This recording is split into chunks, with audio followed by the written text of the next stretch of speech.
Thank you, Fabster, for the super chat. From the mountains of central British Columbia to you listening around the world, this, my friends, is Spaced Out Radio. I am your host, Dave Scott, sitting in the captain's chair of SOR headquarters. We welcome you to tonight's show on our terrestrial affiliates across North America and digitally on TalkStream Live and Revolution Radio. If you want to take a listen to our archives, they are free at youtube.com/Spaced Out Radio. Just do me the favor, hit that subscribe button. Follow us on Twitter at Spaced Out Radio for the show, and on Instagram at Spaced Out Radio Show. Our website is spacedoutradio.com, where we have a plethora of features for you, including rocking out to Bumblefoot and reading up on Captain Shirk's SOR Newswire and much more.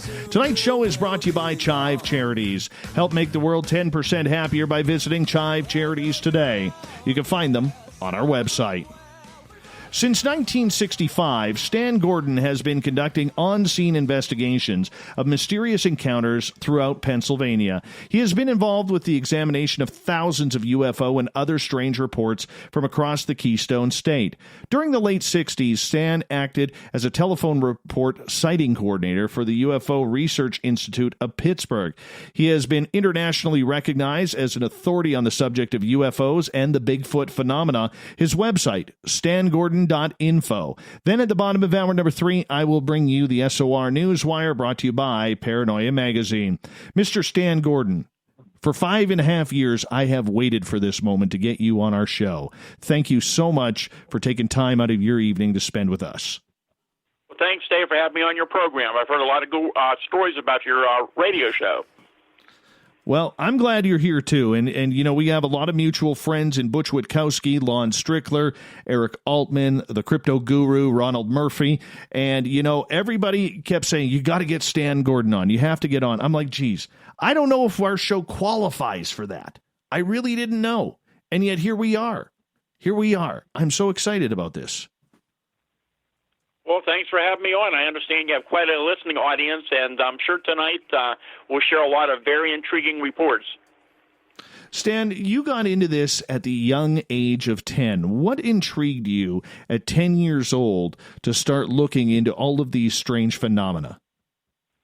Well, I was a curious youngster. I was interested in science and electronics when I was very young, and it was just a coincidental occurrence that my birthday happened to be during the Halloween season, and my parents decided to give me an AM radio for my birthday gift on my 10th birthday. And I was tuning around the AM radio dial that night, and because of Halloween, there were some radio shows talking about strange occurrences, haunted houses, flying saucers, strange creatures. And I was curious enough to want to find out if these people were making these stories up or they're telling the truth. So I began to make a lot of frequent trips to our local Greensburg library, read all the books they had on the subject. And then I began to scrutinize the newspapers. I would cut articles out of the paper, make scrapbooks about strange stories. And that's how it all began for me. And I was 16 years old in 1965 when the incident happened near Kecksburg, Pennsylvania. And that's the case that really got me to go out into the field to begin to do firsthand investigation. And in the late 60s, I got involved with a group in Pittsburgh called the UFO Research Institute. It was a small group of mainly professional people. There were some engineers, some other professionals, and the one person that you would recognize his name who started that group was Stanton Friedman. So Stanton was working for Westinghouse at that time, and as I remember, I believe I was the youngster of the group, but I already had a lot of experience already investigating reports and interviewing people, so I became a telephone sighting coordinator. So when a report would come in, it would come to me, and I would do the initial interviews and try to figure out what these people saw and decide if the case warranted further investigation. So that's what I did, and I stayed with that group until they closed down. I believe it was around sometime around 1969. So I decided at that point that I was going to organize my own hotline for the public to report UFO sightings. And, of course, back in those days, there was a lot more ridicule than there is today. But I began to make contact with local police departments and the news media and told them what I was doing. And I tried to do it very seriously and make them aware that I was really going to look in these cases seriously, and if they got any reports, even if they wouldn't investigate them, if they would at least let people know that I was around, I'd appreciate it. Well, within weeks after that, the telephone began to ring off the hook day and night at my house. And people were calling in about many unusual things, not just UFO sightings, anything unusual from alleged ghosts and hauntings to creatures and UFOs, and it was amazing reports coming in. But it became very apparent very quickly that I couldn't handle this all on my own. So I decided I was going to try to organize and set up a volunteer group of research people to investigate these reports. So in 1970, I founded the first of three groups. That was the Westmoreland County UFO Study Group. Later it became the Pennsylvania Center for UFO Research, and then we went on to found another group as well. But the initial group, we started out in Greensburg, where I live. We moved into the Pittsburgh area, and anyhow, I was surprised, actually, the people who I got involved. And it was all volunteer. I can tell you that many of the people involved did anonymously because of their positions. I had research people, engineers from, for example, Westinghouse, Gulf, Alcoa.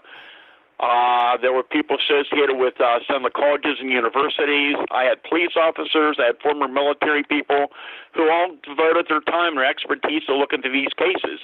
And I had to set up, we responded to cases 24 hours a day. And with my electronics background, we set up a two-way radio dispatch system so we could radio dispatch some of the investigators in some areas out to the scene very quickly. And by 1973, we had extended to cover the whole state of Pennsylvania. And we were just amazed at the number of reports coming in from many different, we get many referrals from many different agencies and news media, and we were very, very busy. And that's how basically I got involved. I got to ask you, what was it like looking into this phenomena pre-internet, pre-heavy-duty media, pre-cell phones, where, you know, you're still waiting for letters of information to come in, phone calls? I mean, you were lucky if you didn't get a party line back then. It had to make life difficult. Well, it was an interesting time period, but I can tell you, being the fact that one, yes, there were no cell phones, no internet. It was a whole different time period. So a lot of the reports we were getting were initially coming into police departments or news media, and they were being referred over to our group to investigate. But what was interesting was, as time went on and different sightings were going on, especially we'll talk about that massive wave in 1973 with UFOs and Bigfoot sightings in Pennsylvania, the news media was covering it very heavily, and most of them were taking it very seriously. So there was a lot of news media coverage at the time, and actually not just the newspapers, but on radio and TV as well. And so there was a lot of interest back in those days, and I will say that a lot of our local media actually gave it some very serious attention. And so it's, you know, over time things have changed, but that was a great period of time to live through, and the events that took place during that time were just amazing. What was it like getting reports from the police on this? Because I just can't imagine in today's day and age of the local RCMP detachment here calling me up and saying, hey, Dave, by the way, we have a haunted house case over here. Do you mind bringing your gear to investigate? Or there was a Bigfoot sighting in someone's backyard. Do you mind coming on over here? I just do not see that happening in today's day and age. Well, I should tell you a little bit about that period of time and about this major outbreak that occurred. And it was very lucky that my research group was already established, because nobody knew what was coming in 1973. So here's 1973 starts, and first we have this massive UFO wave. It actually started January 1st and continued to the last day of the year. There were literally hundreds and hundreds of UFO reports coming in from, I'm in southwest PA, but it was coming in from all over this area and most parts of the state as well. And actually the news media, once again, was covering some of these cases. And a lot of these were not just lights in the sky. There were many, many reports of large structured objects very close to the ground I mean, we had incidents where they were pacing cars, hovering over highways. There were landing reports. There were incidents on the Pennsylvania Turnpike. I mean, it was just incredible. And very, very detailed reports. And so all these sightings are going on, but it got much more fascinating in the summer of 1973. That's when we had the biggest Bigfoot outbreak ever documented. And that, again, that occurred in the summer, but it continued in 1974. And I can tell you, we've had Bigfoot sightings in Pennsylvania documented, as far as I can recall, every year since then. And so it was an amazing time period. And with all those Bigfoot reports, many of them were close-range observations. Many of them occurred in daylight. There were instances where there was more than one creature seen together at the same time and place. And in many cases, my teams would be out there within minutes to hours after the incident occurred. That's why we were able to document them so thoroughly. And again, back then, when I started in this field, when I heard about Bigfoot and when I knew about Bigfoot as a youngster, and then I began to investigate them in the 1960s, the cases in Pennsylvania, I was convinced at that point that we were dealing with some type of an unknown animal, an unknown primate. But 1973 comes around with all these reports coming in. And you got to remember now, we're getting widespread reports from miles and miles apart from people who don't know each other. There's no way for them to communicate this, and they're giving us very similar details. But some very strange things began to come to our attention, that we began to wonder, what are we dealing with? One of the first things that turned up was my teams would get out to some of these locations. There would be series of footprints, large tracks, sometimes very big strides between them, under different type of ground conditions, and even certain times of the year, even in fresh, heavy snow. But what was so intriguing was, in some cases, these tracks would go on for a distance, suddenly stop, vanish, and disappear, which made absolutely no sense. I mean, under some of the conditions that we saw them in, there's no way it could have been fabricated, especially in the snow conditions. And then some things began to really make us wonder what was happening. We would have a UFO sighting, for example, in a particular area.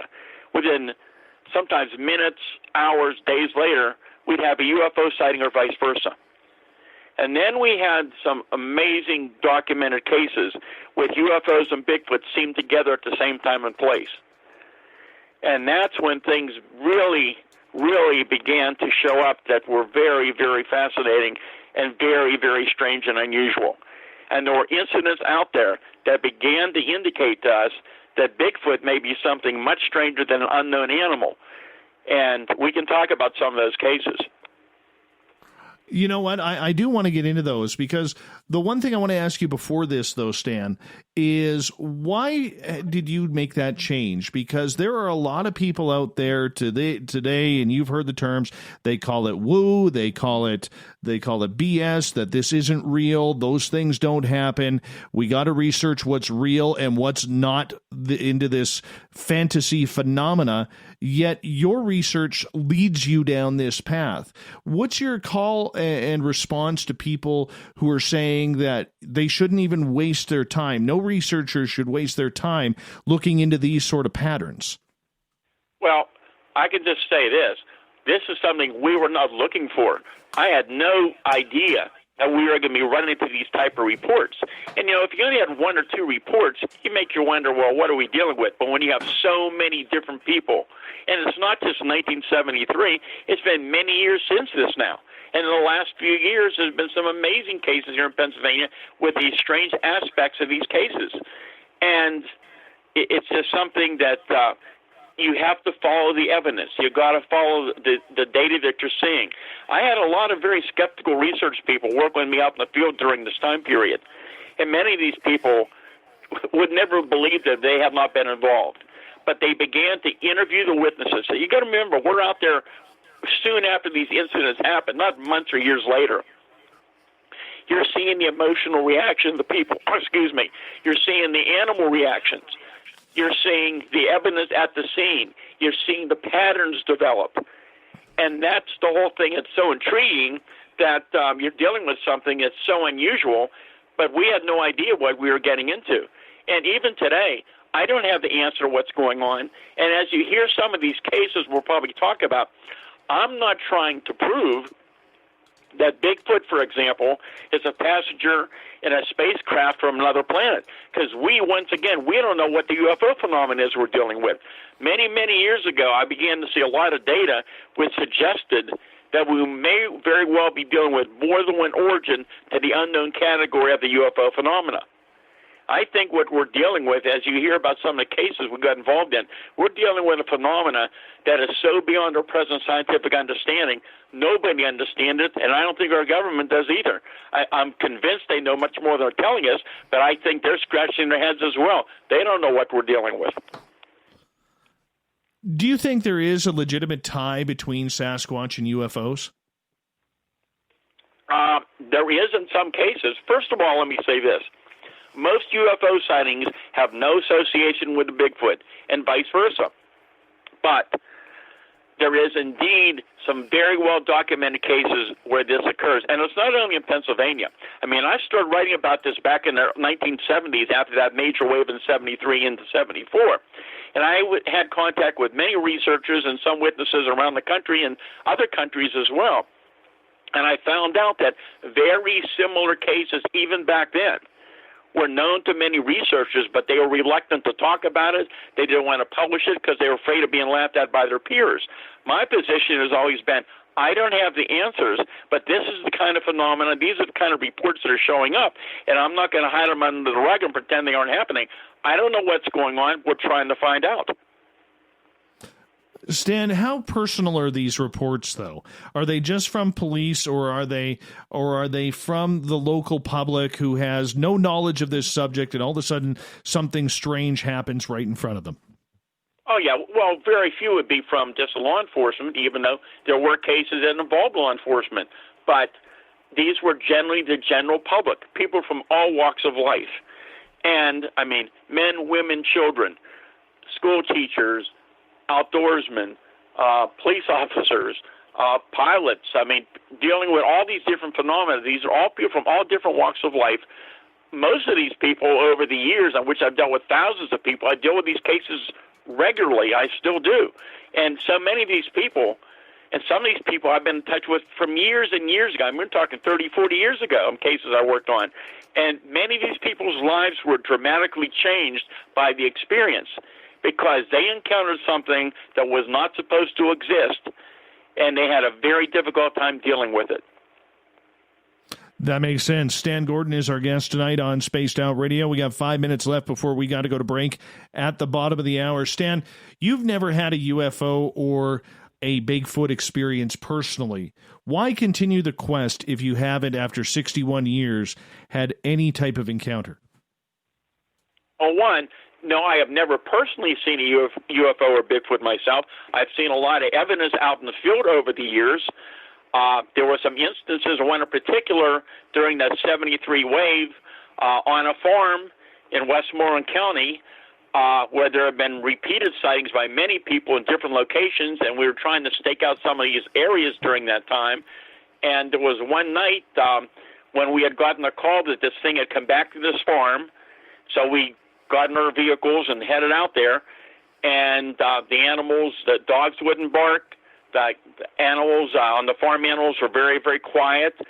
There were three-toed footprints around the barn, and it was dark, of course, and there was a big cornfield, and something apparently very heavy and bipedal was running way ahead of us, already through the cornfield, making this very loud, asthmatic-like, heavy breathing sound, which we had many reports like that of these creatures actually making that type of sound, among others. And we chased it and recorded the sound, but whatever it was, we never caught up to it. But when you talk to so many people, you see the similarity in the patterns. You see the similarity in the evidence you found. And these reports are ongoing year after year.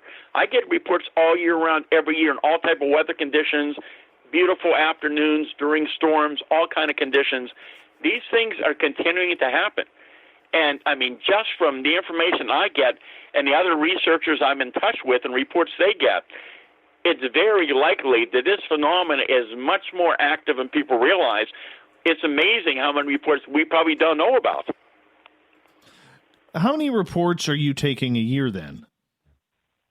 Oh, it varies year after year. I mean, I hear probably hundreds of them a year of different cases that I obtain or I get from other researchers, other research resources, and but it goes year to year. I mean, there were that case alone back in '73. There were hundreds of UFO cases and dozens of Bigfoot reports, but reports come in every year, and it varies year to year. 2018 and 2019 were very active. We can go over some of those cases as well.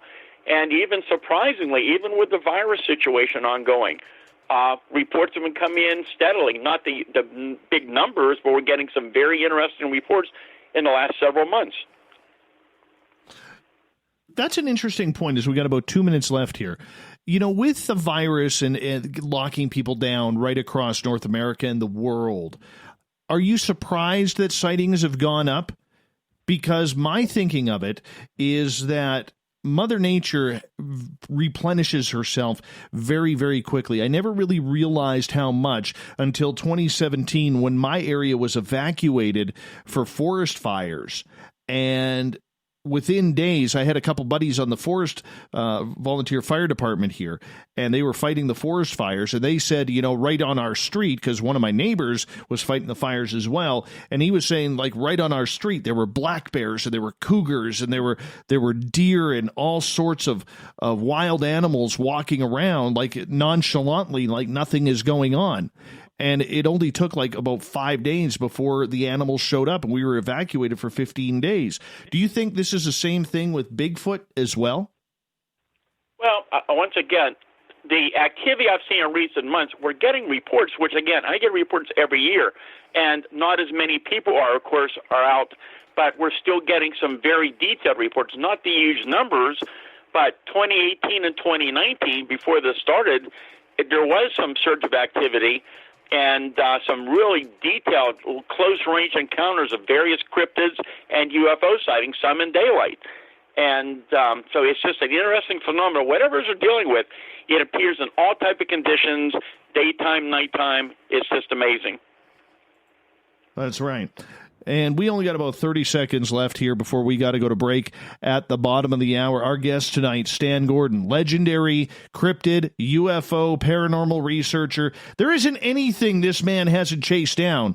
I wonder how many pairs of sneakers he's gone through over the years, running after Bigfoots and dogmans and werewolves and ghosts and aliens in between. We're going to hit them up next on Spaced Out Radio here. Stan's website, stangordon.info. So you're going to want to make sure that you check that out as well. We're going to get into some of the stories and some of the reports that he has dealt with this year alone. Coming on up on Spaced Out Radio, it's going to be a wonderful night of cryptids. So stay tuned. Get buckled up, because we're in for a real fun ride tonight on the Woo Train. More Spaced Out Radio coming up next.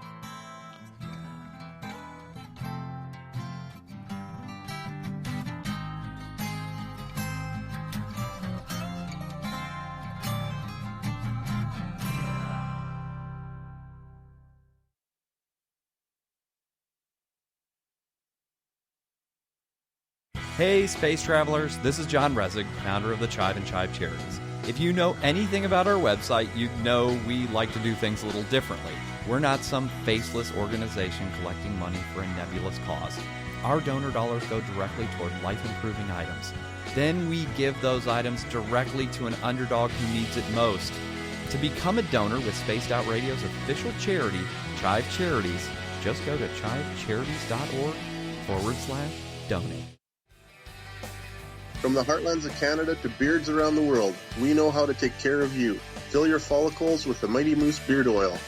All our oils and balms are handmade and 100% natural ingredients because we care about your beard. And hey, use the promo code SOR2019 and get your Mighty Moose Beard Oil today. You can check us out on our website, mightymoosebeard.com.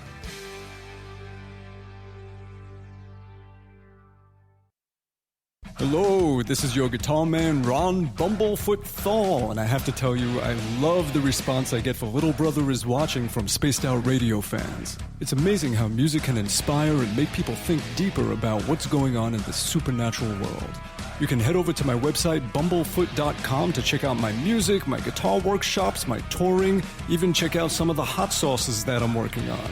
And make sure you keep on listening, because with Spaced Out Radio, you know little brother is watching.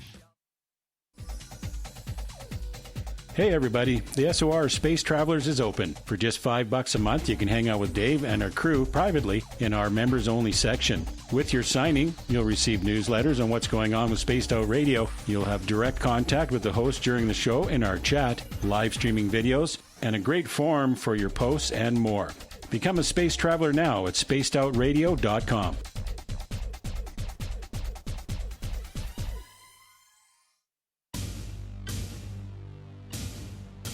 You wanted new SOR gear, and now you can have it. The SOR Vault is fully stocked with t-shirts, hats, hoodies, mugs, and everything in between, with great logos for you to choose from. So head on over to spacedoutradio.com, click on the SOR Vault, and go shopping. Pricing is quite affordable, and you can look good representing your favorite show. So go to our website and pick up your new SOR wear at the SOR Vault today.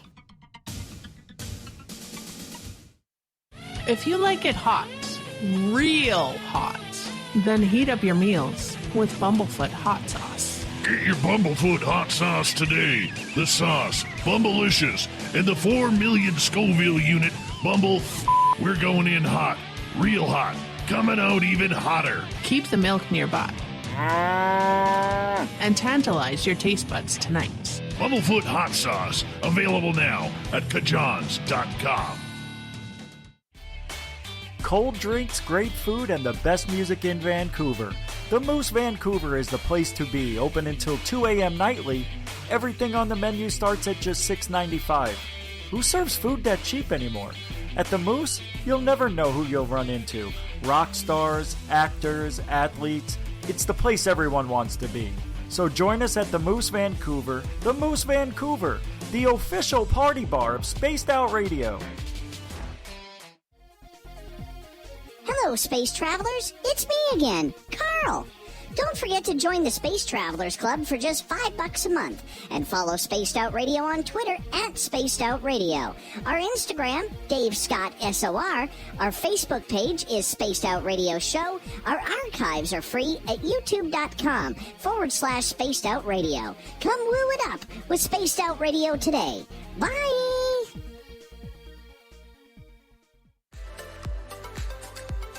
Are you looking for great advertising value for your company? Look no further than Spaced Out Radio. We have a multitude of places to get your name out there, including commercial ads during the show, special promotions, and banners on our website. Our audience is proven to support the companies that support our show. We can make your budget work for you. So for more information, please contact us at sales@spacedoutradio.com. At spacedoutradio.com, we are keeping you up to date on all the news with the SOR Newswire.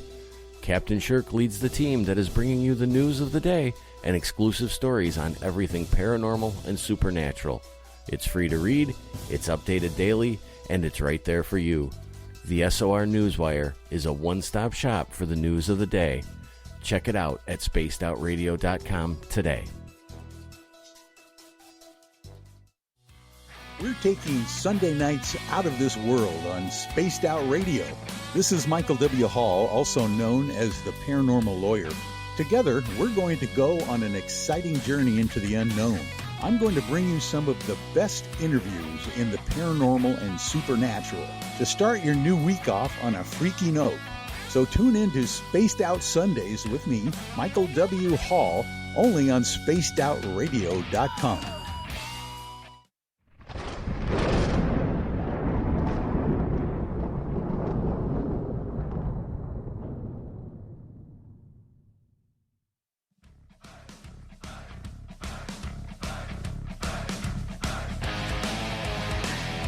Welcome back to the second half hour of Spaced Out Radio tonight. I am your host, Dave Scott, sitting in the captain's chair of SOR headquarters. Thank you so much for spending the time with us. We want to remind you that if you missed portions of this show or others, you can check out our free archives by going to youtube.com/Spaced Out Radio. Do me the favor, hit that subscribe button. Our website, spacedoutradio.com, has a plethora of features for you, including rocking out to Bumblefoot and reading up on Captain Shirk's SOR Newswire.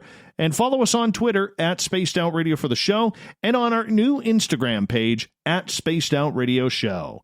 Tonight we are talking with legendary researcher Stan Gordon.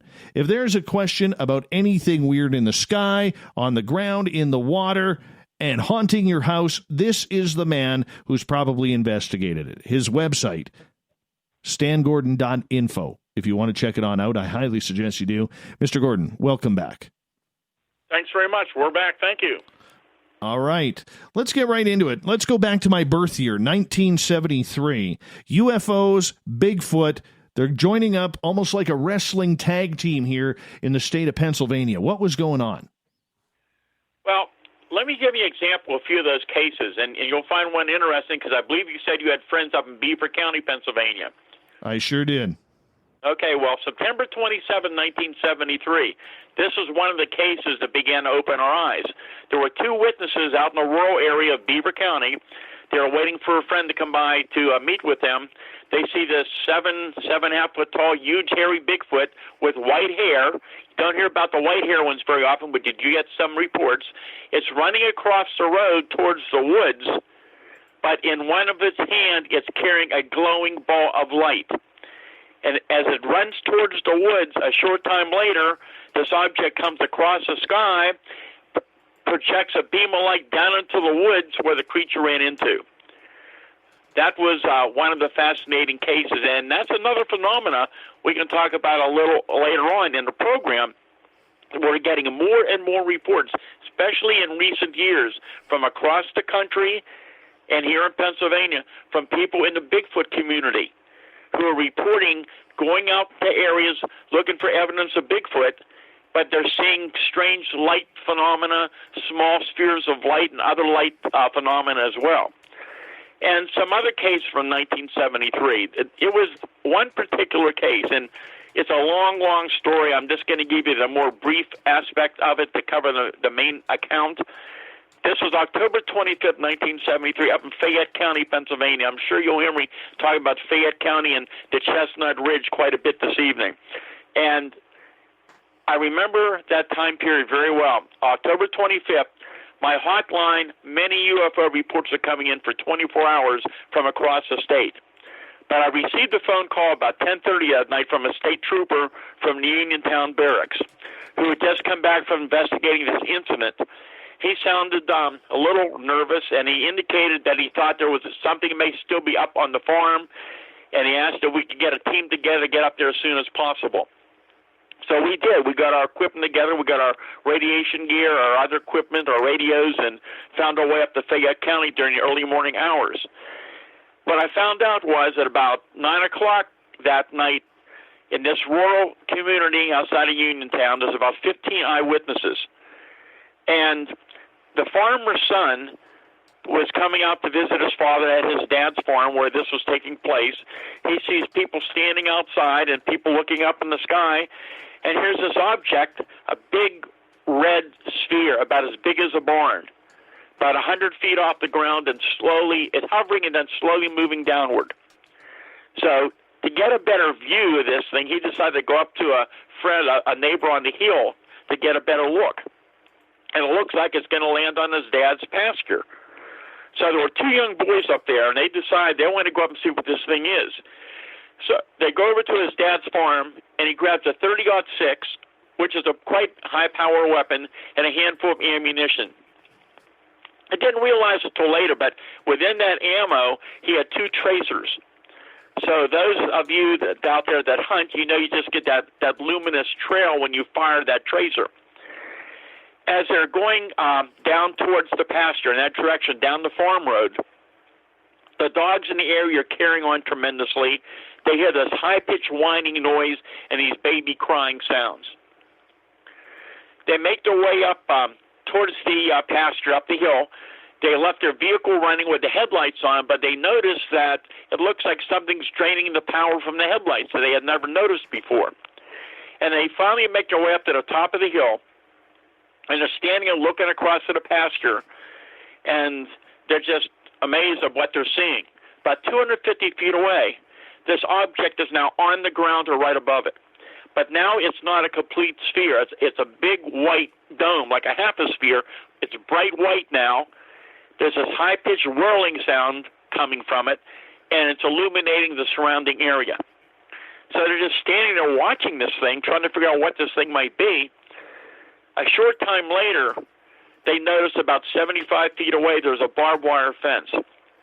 And along that barbed wire fence are these two tall, huge, hair-covered creatures, one behind the other, slowly walking in their direction. So the fence post is about 6 feet tall. The first creature's about 8 feet tall. The one behind them is about 7 feet tall. They're bipedal. They're covered with long, dark, matted hair hanging down off the body. They have no neck. The arms are so long, almost touching almost down to the ground.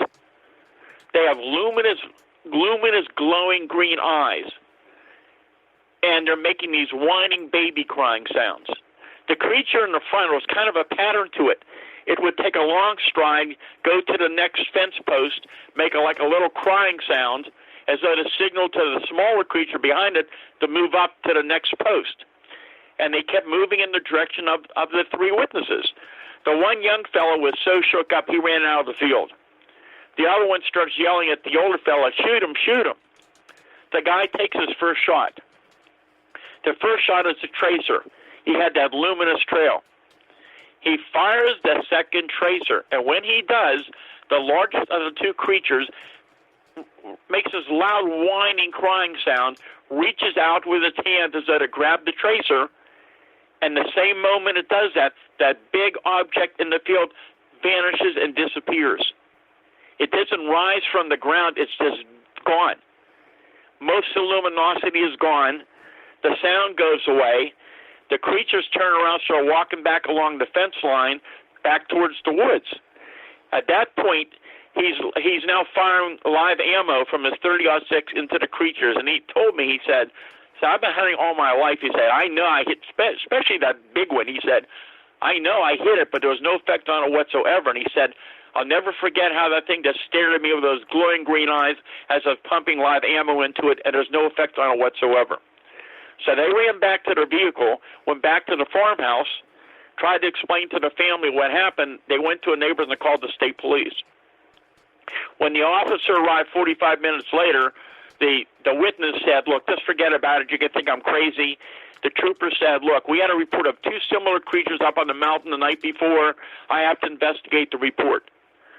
So they went up in the troop car, and I interviewed the trooper, and he said they were looking around, and he said the area where the object was on the ground was self-luminescent and glowing, about 100 feet or more in diameter. He noticed the farm animals wouldn't go anywhere into the area. He said he stepped into that area. He said it seemed a little warmer temperature-wise.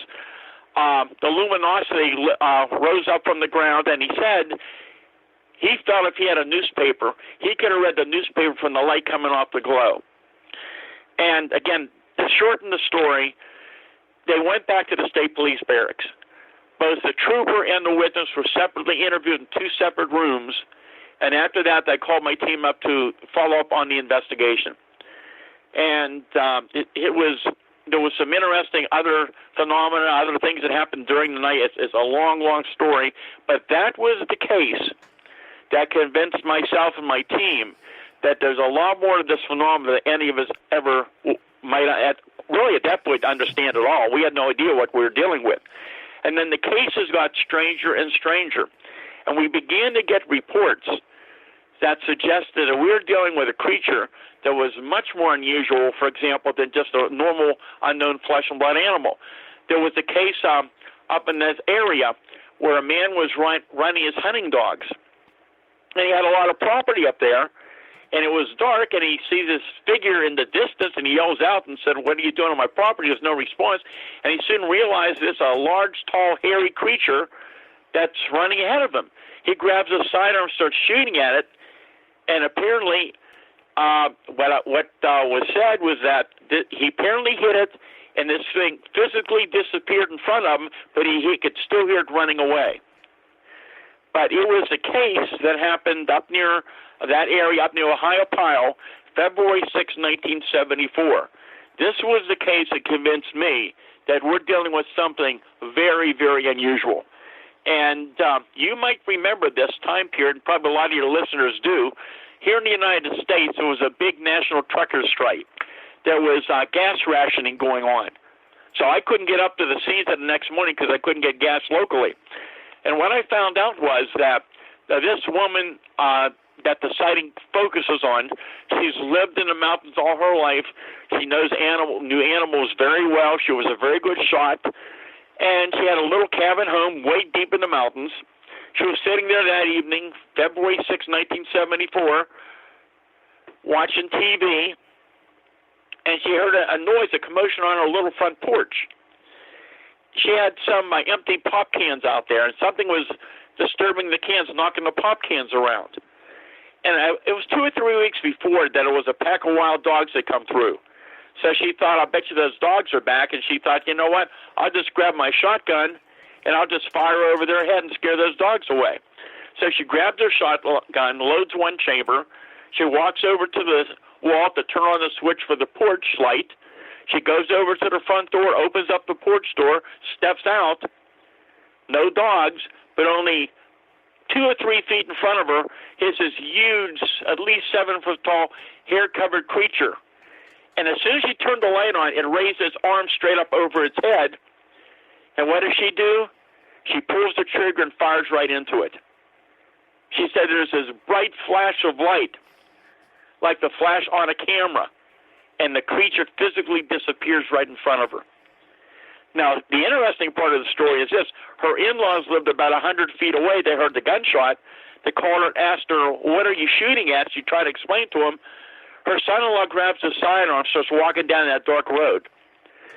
As he get closer, he said he was surrounded by 4 or 5 hairy people with eyes like coals of fire, took a couple shots at him, ran into the home.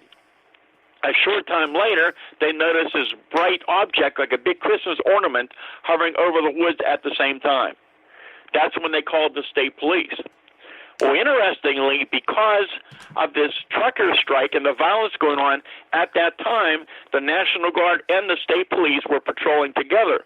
So you had some members of both the National Guard and the state police that responded to this incident. Once again, I couldn't get up there the next morning because I couldn't get gas, but we were up there early the next day. I talked to the primary investigator, one of the troopers, and he said, by the time they got up there and found the place, everything was back to normal almost. He said, whatever happened, something was very strange that occurred there. That, he said, he based on the animal reactions, and that's something I have seen. And they had several big dogs, and he said when they got up there wasn't a sound. These dogs wouldn't make a sound. They wouldn't move.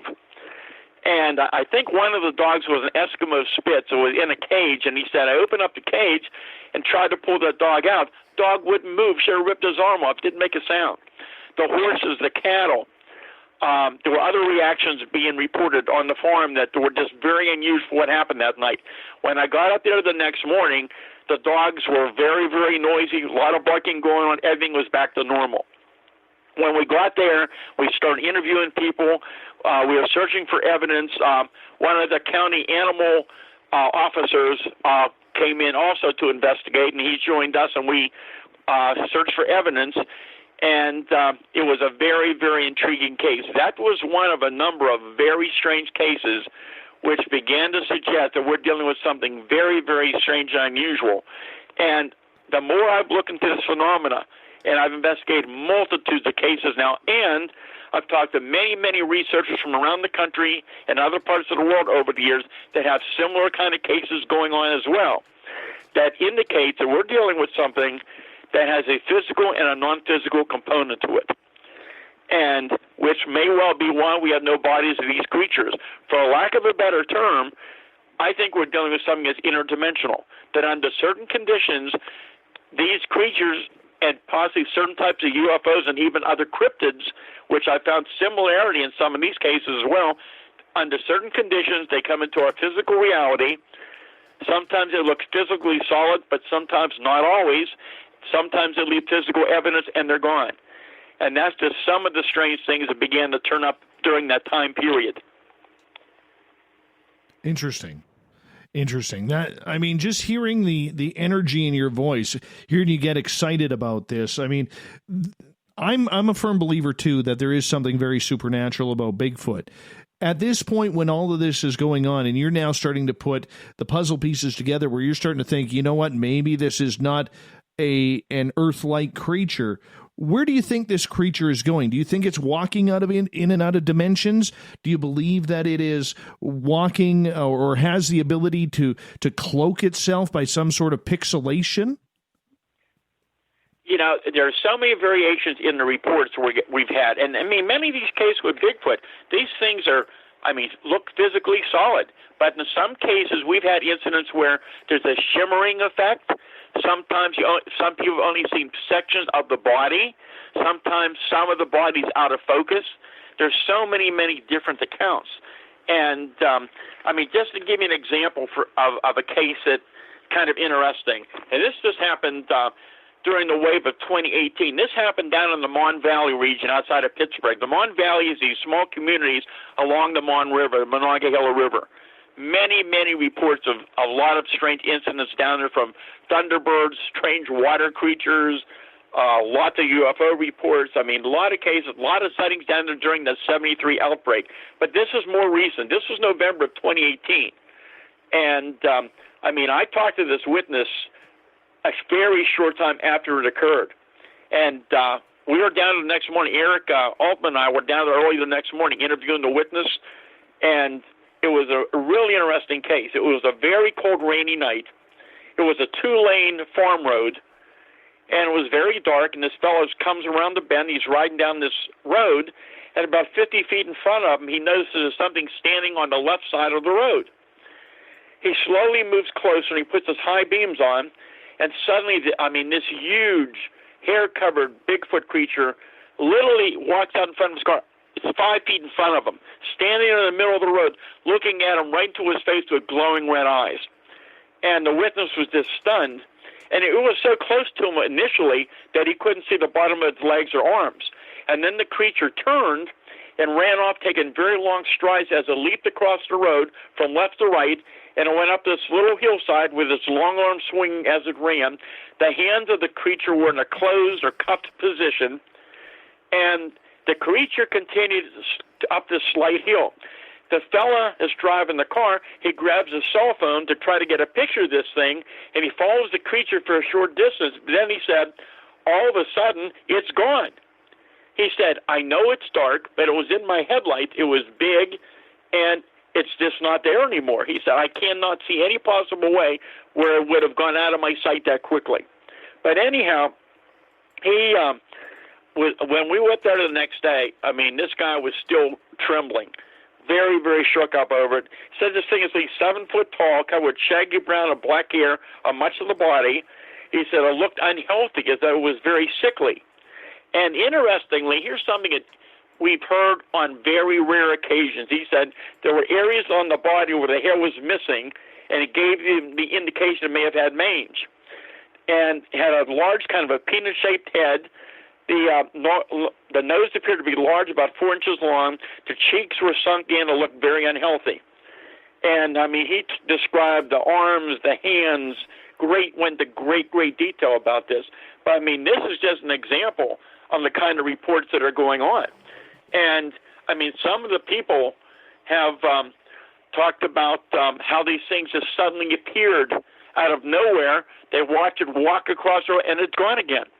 And again, if you were just getting a couple reports like this, but when you're getting a number of reports from different people from widespread areas, you've got to look at the patterns and realize these people were seeing something very unusual. We've got about 4 minutes here before we got to go to break at the top of the hour. The legendary Stan Gordon is our guest tonight on Spaced Out Radio. Stan, you know, a lot of people will listen to this and they'll say, look, are you sure you're not missing something? There has to be some sort of explanation as to how this creature can be able to blend in perfectly with its environment. We see it all the time with animals, where animals can just, you know, if it's a snake, slither under the leaves and it just disappears due to its own camouflage. How do we know this isn't happening with Sasquatch?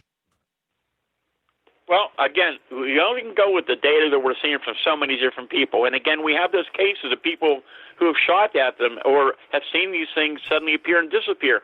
I remember one report during the 73 outbreak, when the initial reports I had obtained from a police officer had called me. This, again, was out in Westmoreland County along the base of the Chestnut Ridge. And he said this man came in one afternoon to the station. He said, "You're going to think I'm crazy, but this is what happened." He said, "My wife and I were taking a leisurely drive that afternoon. We're riding down the road, and this huge, hairy Bigfoot thing walks out in front of my car." And he said, "I hit it." And he said, upon impact, it physically disappeared right in front of us and was gone. I mean, why would people make up these stories? What do they have to gain? I mean, I've interviewed people even the last few years, experienced hunters and outdoorsmen, other very educated people who have encountered these things, and their lives have just changed because they cannot believe they saw what they saw and are having a very difficult time dealing with it in some cases. Really? So what are people exactly seeing? Have they seen it, like, disappear right in front of them, like vanish? Well, yeah, in certain cases, just like the lady shot at it, and it was gone. But people have seen them. For example, I had a case, it was about a year ago, and this was two people in a car, business people going to work early in the morning, and this person, she said to me, this was like watching a movie. And she said, right in front of us, they had their very bright LED light beams on, and they said this thing suddenly appears out of nowhere, 7-8 foot tall, described it from head to toe, covered with hair, long arms swinging, goes across in front of them, and it's gone. Suddenly it disappears and it's gone. And again, it's all over the country. If you interview some of the other researchers around the country, most all of them have heard similar kind of reports. They're all aware of these things, but a lot of people don't talk about it. But interestingly, and I've been doing a lot of radio shows, and I've had contact with a lot of people in the Bigfoot community, and many of them were skeptical. But in more recent years, many of them are beginning to receive or be aware of or have their own experiences, and they're beginning to realize there's something else going on here. It's much stranger than just an unknown animal. And once again, we can talk about some of these strange light phenomena that some of these researchers have been seeing. And I've been investigating what I call mini UFOs for many years, going back to the 60s, and there's similarities to what many of the Bigfoot researchers are reporting now. Stan, I'm going to get you to hold right there because we are going to go to break at the top of the hour. Gosh, 1 hour down already. We got Stan for another 90 minutes here on Spaced Out Radio, and we are going to jam as much as we can with information to all of you in regards to light phenomena, Thunderbirds, Black Panthers, skinny humanoids. Yeah, I'm jealous of them. I'm very jealous of them. Maybe even dabble into the whole cattle mutilation because that still intrigues me. Absolutely. Stan Gordon's website is stangordon.info. Make sure you check it on out. He is one of the best, and he's on Spaced Out Radio tonight, Hour 2, with the legendary Stan Gordon coming up right after this.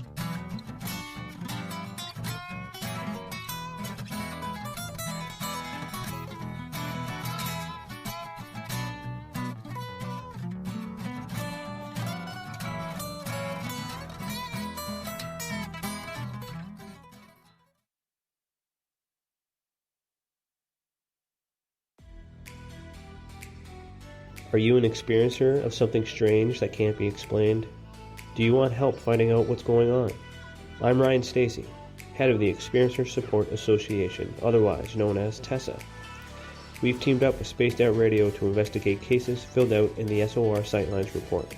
We are independent and there's no cost to what we do. All we need is your experience. Let's find out what's happening together on the SOR Sightlines report. For the price of 1 cup of coffee a month, you can become an SOR Space Traveler.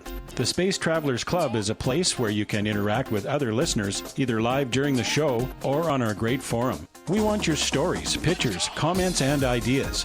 You'll get live video streams, exclusive content, and be a part of our newsletter. Stay in touch with everything SOR. The Space Travelers Club is just $5 a month at spacedoutradio.com. The party is always on at the Moose Vancouver. The Moose Vancouver is where you want to be when visiting Canada's West Coast. Open until 2 a.m. nightly, the Moose cranks up the rock while serving some of the best rated food in the city. The menu starts at $6.95. Why party anywhere else in Vancouver when the Moose is right there? Get your horns up and rock with the Moose, the official party bar of Spaced Out Radio. We all know on Spaced Out Radio we love a good beard and mustache, so why not take care of your facial hair with Mighty Moose Beard Oil? Made in Canada, we're taking care of beards and stashes around the world. We use 100% natural ingredients with our oils and balms to make your whiskers feel silky smooth. Use promo code SOR2019 at mightymoosebeard.com today.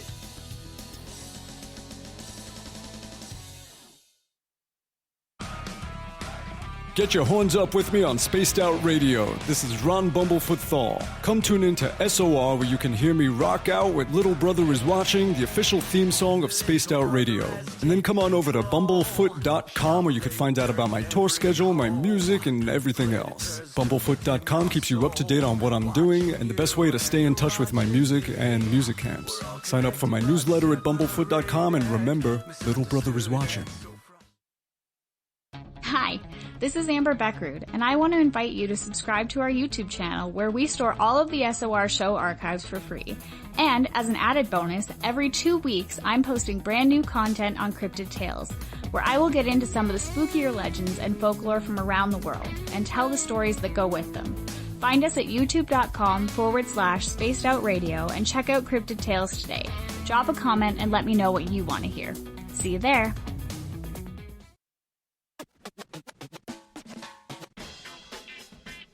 The SOR Vault is open for business, and do we have some cool swag for you to pick up? All you have to do is head over to our website and click on the SOR Vault. You have a variety of cool logos to choose from, and put them on anything you want. T-shirts, hoodies, hats, coffee mugs, you name it, we can get it to you. So do your shopping by supporting the store you love. Get your Spaced Out Radio swag at the SOR Vault today.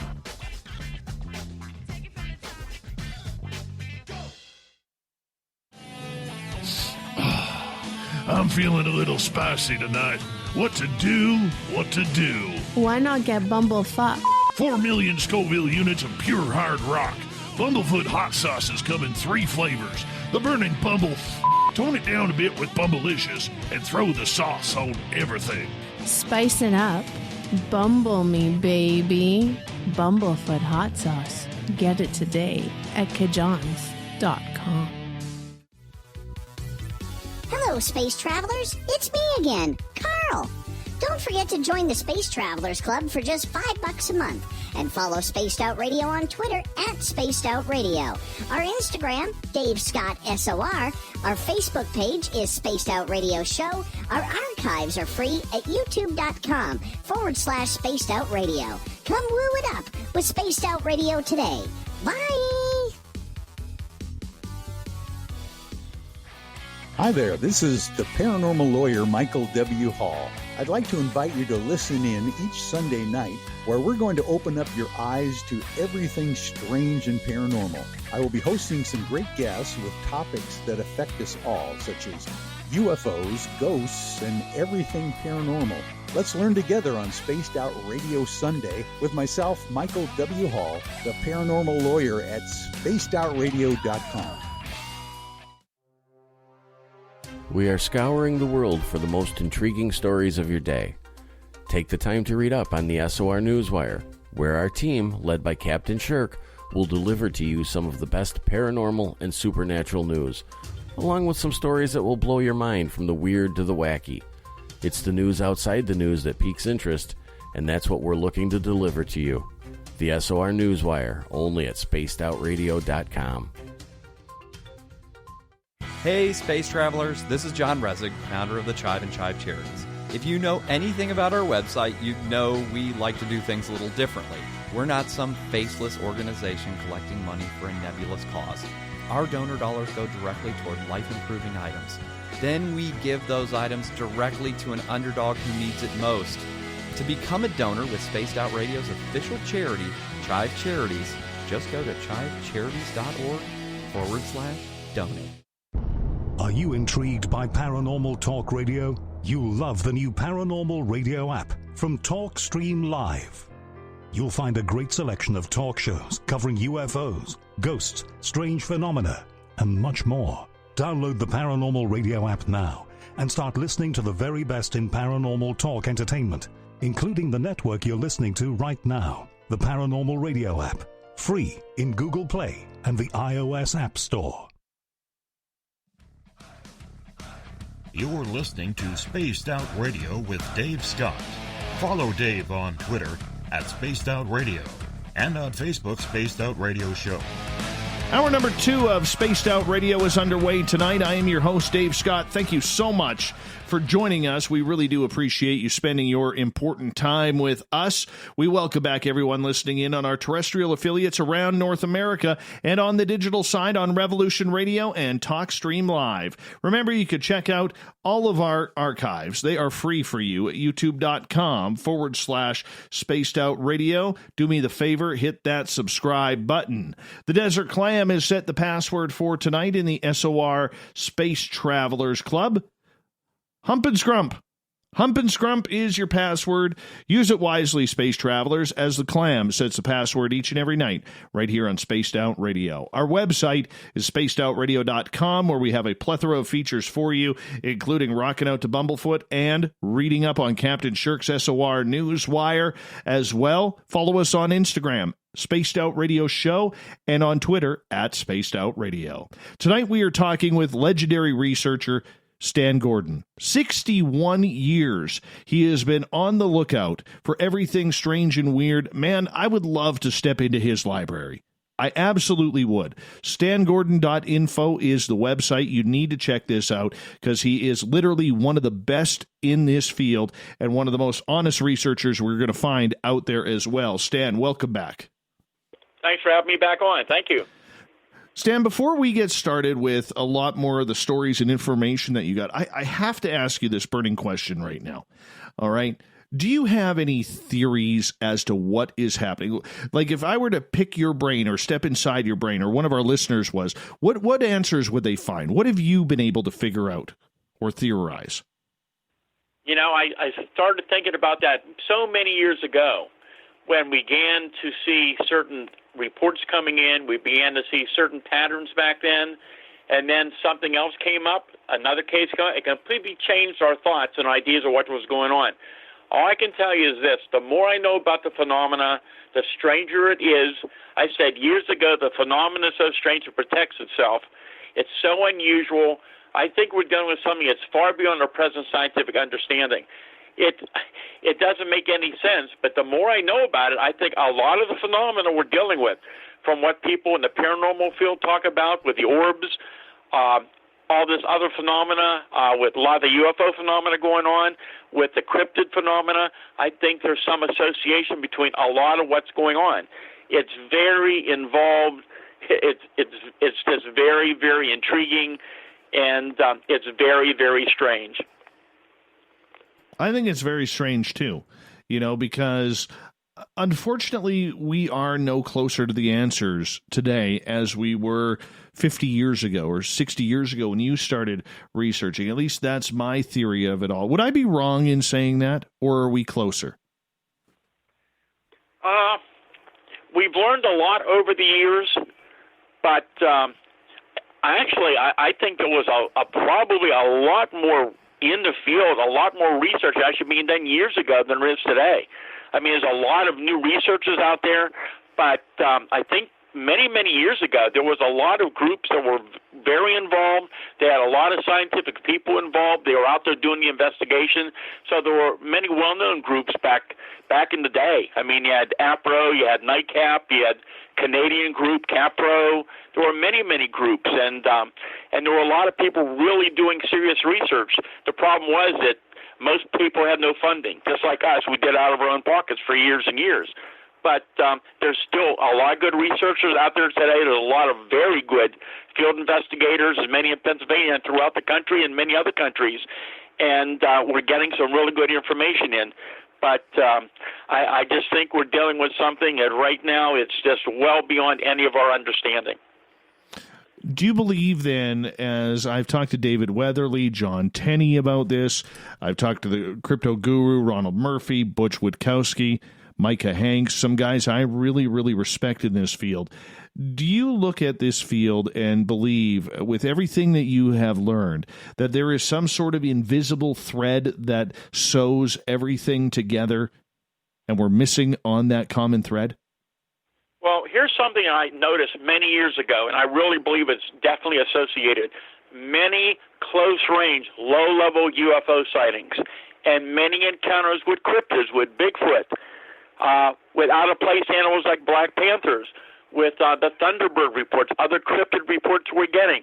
They commonly occur in the vicinity of high-energy sources. I have no doubt about that. If you look into a lot of the reports going on, very commonly you have high-tension power lines, power plants, you have windmill farms, you have reservoirs, you have railroad tracks, you have gas lines and gas wells. It goes on and on and on. Radio communication towers. I have no doubt that there's a big energy connection to a lot of the phenomena we're dealing with, whatever it might be. Do you think it's of this planet? I think, once again, that I'm seeing more and more indication, and there are so many cases we can talk about we haven't got into yet that are very strange, that suggest that we're dealing with something that seems to come into our physical reality at times. It can leave evidence at times, but they come and they go, which is interesting because even some of the verbiage that witnesses talk to me and give to me, they're giving me almost the same descriptions and using the same wording, that they never saw something move so quickly in their lives. They never saw something to suddenly appear and disappear. And some people have even said it was like watching a Predator movie where the thing is suddenly there and it's just suddenly gone. And you keep hearing that from so many different people. All right, when you hear these stories from people, how do you define what is true and what's just a story that they want to have some attention?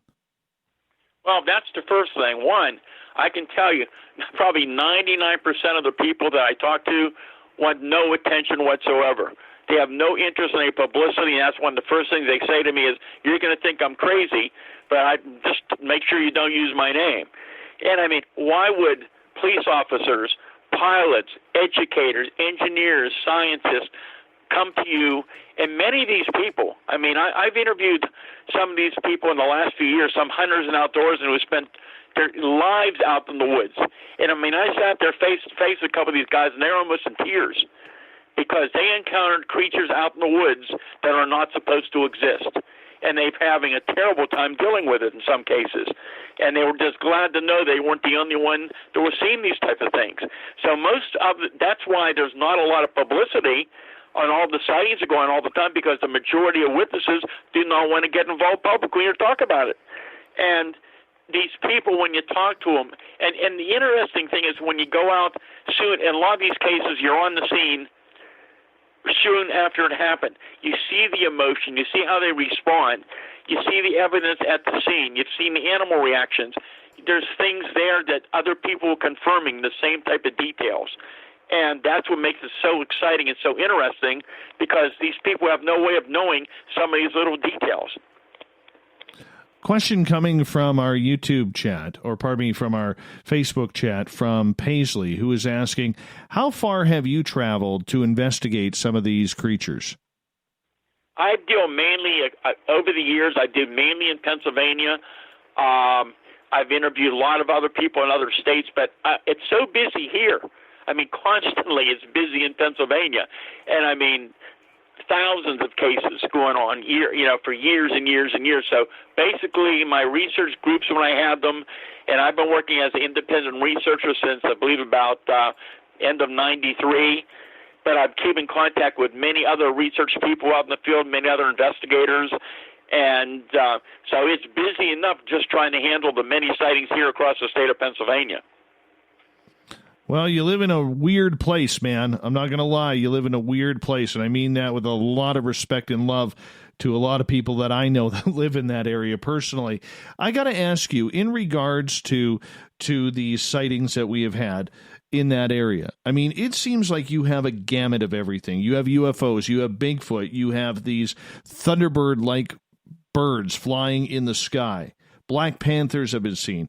But right before the break, you mentioned these really weird small light phenomena, UFOs, that have really intrigued you. What's up with those? Yeah, I call them mini UFOs. I started investigating them back in the 1960s. And they're really intriguing because they're small. In most cases, they're only a few inches, about a foot or two in diameter, even though there's some reports of some other different descriptions of them as well, some elongated and some even stranger. But the interesting thing is they've approached very close to people, no indication they're harmful to people. They've entered people's homes and cars through open windows. Sometimes these spheres of light have actually been inside of people's homes, and they've gone right through the walls. We've had many cases where they paced vehicles. I remember many years ago up in northern Pennsylvania, there was a woman I interviewed, and she told me how one morning she was in her kitchen cooking. The window was open, and one of these little spheres came into the kitchen and was floating around. And her reaction was she grabbed a broom, began to strike at it. She said it broke into two identical little spheres. They floated around and went back out the window. I've had cases, again, where these things have come into moving vehicles. I had a case several years ago, a beautiful afternoon. This was on, I believe, I-80 up near State College. Fellows riding around this nice truck going down the highway when one of these small spheres is pacing him along. The passenger side window was down. It was pacing the truck. It entered into the cab of the truck. It floated all around the side of the cab, came right up to his leg, and then it went out through the cab of the truck and disappeared. And some of these are just bright light sources. Some of them are solid, look metallic. Some cases are transparent. You can see through them. And these reports continue year after year. But what makes it also very fascinating is I told you about the case that happened in Beaver County back in '73 where the creature was carrying the ball of light. But there are other cases like that, including one that happened just in May of 2019. And this was in Allegheny County outside of Pittsburgh. During the early morning hours, this fellow happened to look out his back window. There's a lot of woods out there, and he sees a small Bigfoot.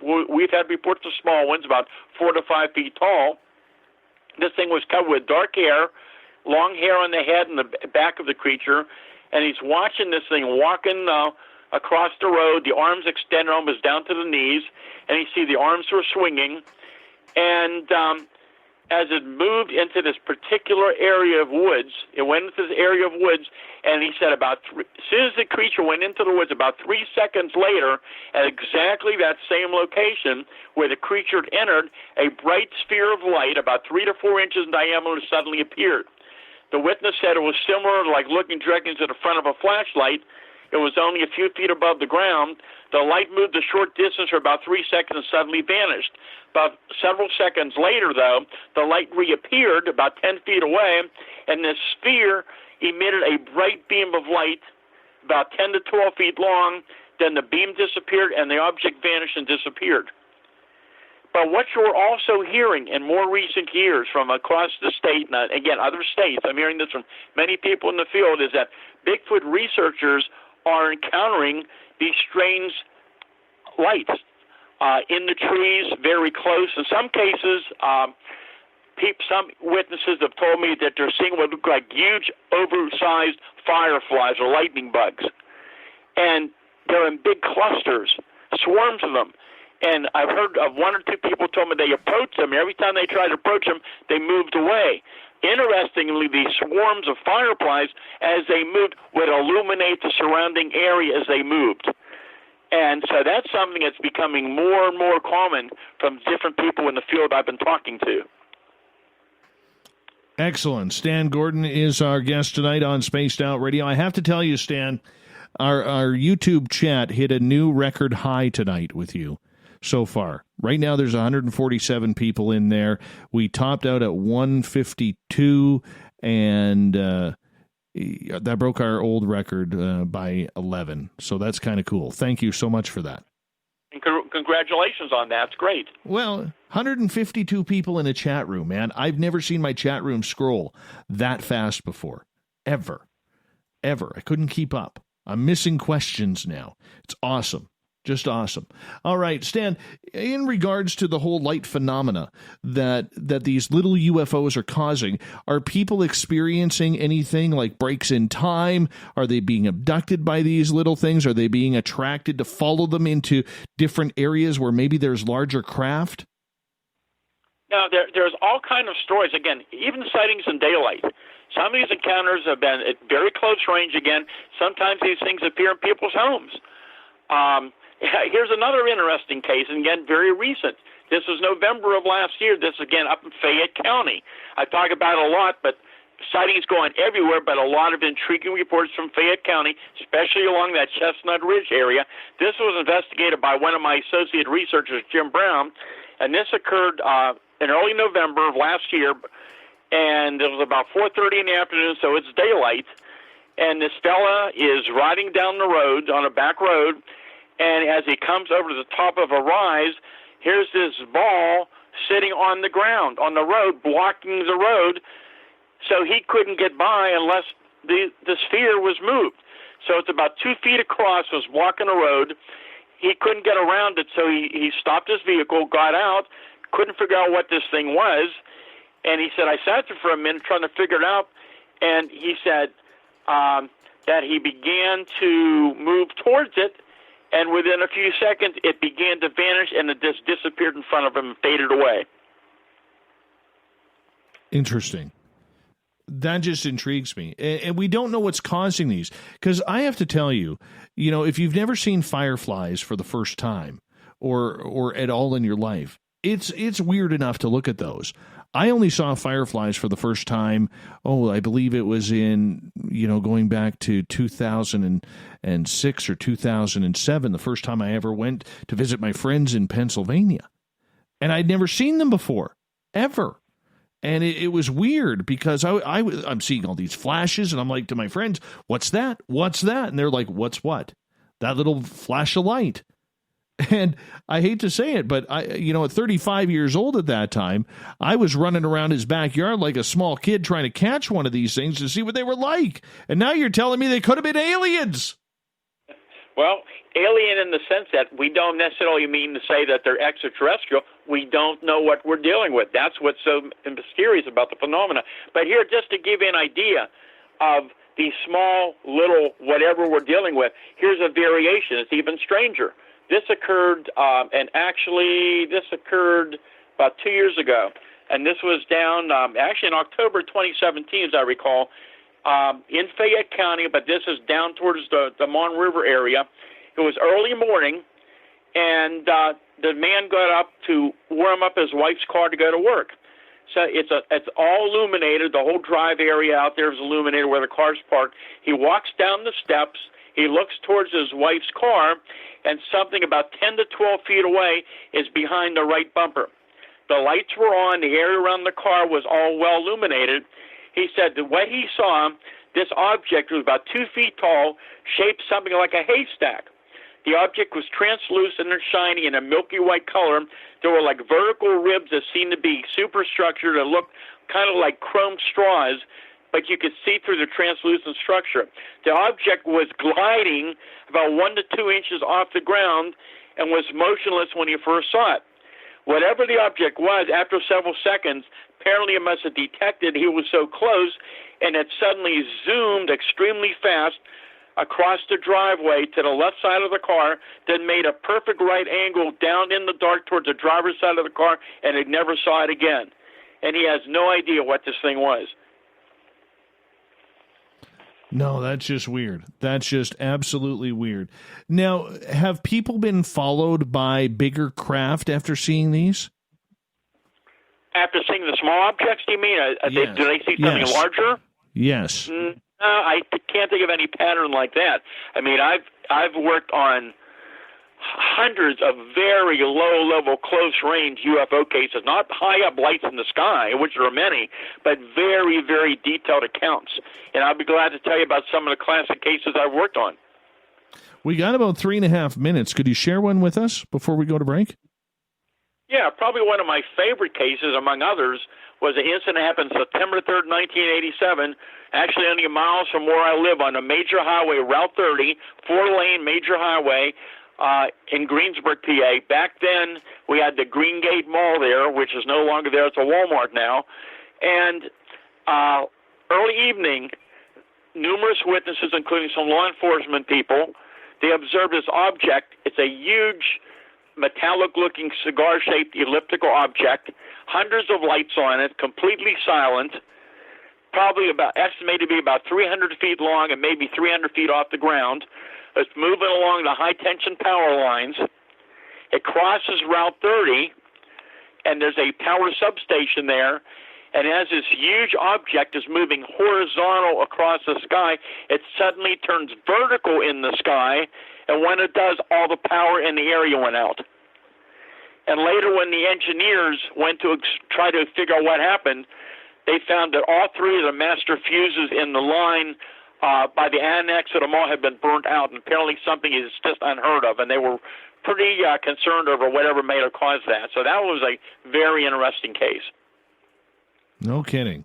No kidding. When people are having these cases happen to them, and they're just run-of-the-mill everyday people, like people listening to this show right now, you know, what is their reaction to this? How is this affecting them both physically and emotionally? It all depends on the type of case it is. Now, with a case like this, I mean, it's just the fact that, one, a lot of the witnesses didn't want to publicly talk about it because of their positions, and they were stunned by what they saw. But it's a lot different if you're confronting a huge 7-8 foot tall hair-covered creature only a few feet away from you, or some other type of strange cryptid. It all depends on the situation and what we're dealing with. Really? Okay. So if we're dealing with a Bigfoot, is it more emotional than it is, say, an alien or a Black Panther? Once again, you know, each case is different. Everybody has their own personality, and people react differently. Some people with Bigfoot, after they saw it, I mean, their lives were changed that it was hard for them to deal with, but in some cases, some people just became obsessed with it, and they wanted to go out in the woods and try to find one again to prove it to people that they saw what they saw. So each case is different. All right, but the chase is still the same, though, for you.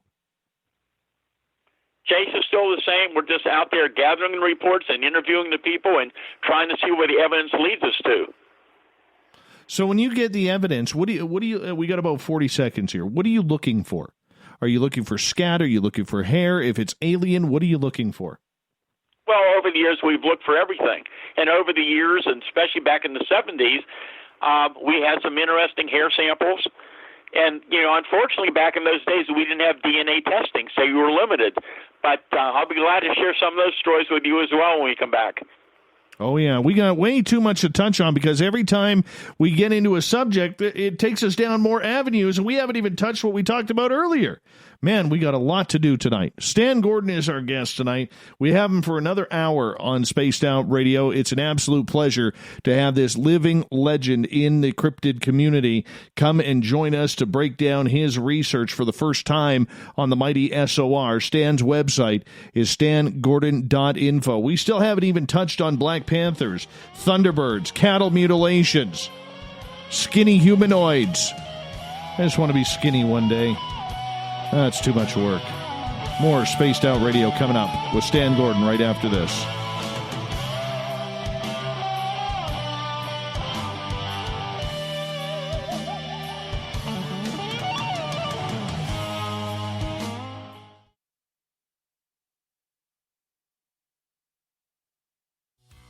We're taking Sunday nights out of this world on Spaced Out Radio.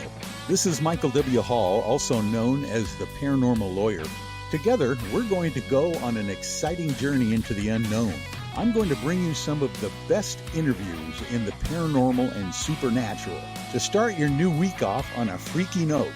So tune in to Spaced Out Sundays with me, Michael W. Hall, only on spacedoutradio.com. We're adding to the entertainment online for Spaced Out Radio. I'm Amber Beckrud, and I want to invite you to subscribe to our YouTube channel and check out Cryptid Tales, where I will take you on a journey into some of the strangest legends and lore from around the world, relaying the stories to you of the strange creatures and experiences that people have had throughout time. You can find Cryptid Tales at youtube.com/Spaced Out Radio. And while you're there, don't forget to check out our free archives and leave a comment. See you there. Cold drinks, great food, and the best music in Vancouver. The Moose Vancouver is the place to be, open until 2 a.m. nightly. Everything on the menu starts at just $6.95. Who serves food that cheap anymore? At the Moose, you'll never know who you'll run into. Rock stars, actors, athletes. It's the place everyone wants to be. So join us at the Moose Vancouver, the official party bar of Spaced Out Radio. Hey everybody, the SOR Space Travelers is open. For just $5 a month, you can hang out with Dave and our crew privately in our members-only section. With your signing, you'll receive newsletters on what's going on with Spaced Out Radio. You'll have direct contact with the host during the show in our chat, live streaming videos, and a great forum for your posts and more. Become a space traveler now at spacedoutradio.com.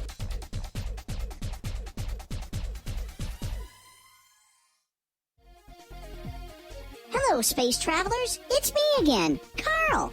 Don't forget to join the Space Travelers Club for just $5 a month and follow Spaced Out Radio on Twitter at Spaced Out Radio. Our Instagram, Dave Scott SOR.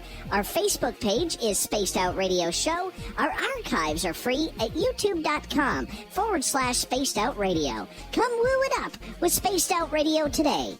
Bye! At spacedoutradio.com, we are keeping you up to date on all the news with the SOR Newswire. Captain Shirk leads the team that is bringing you the news of the day and exclusive stories on everything paranormal and supernatural. It's free to read, it's updated daily, and it's right there for you. The SOR Newswire is a one-stop shop for the news of the day.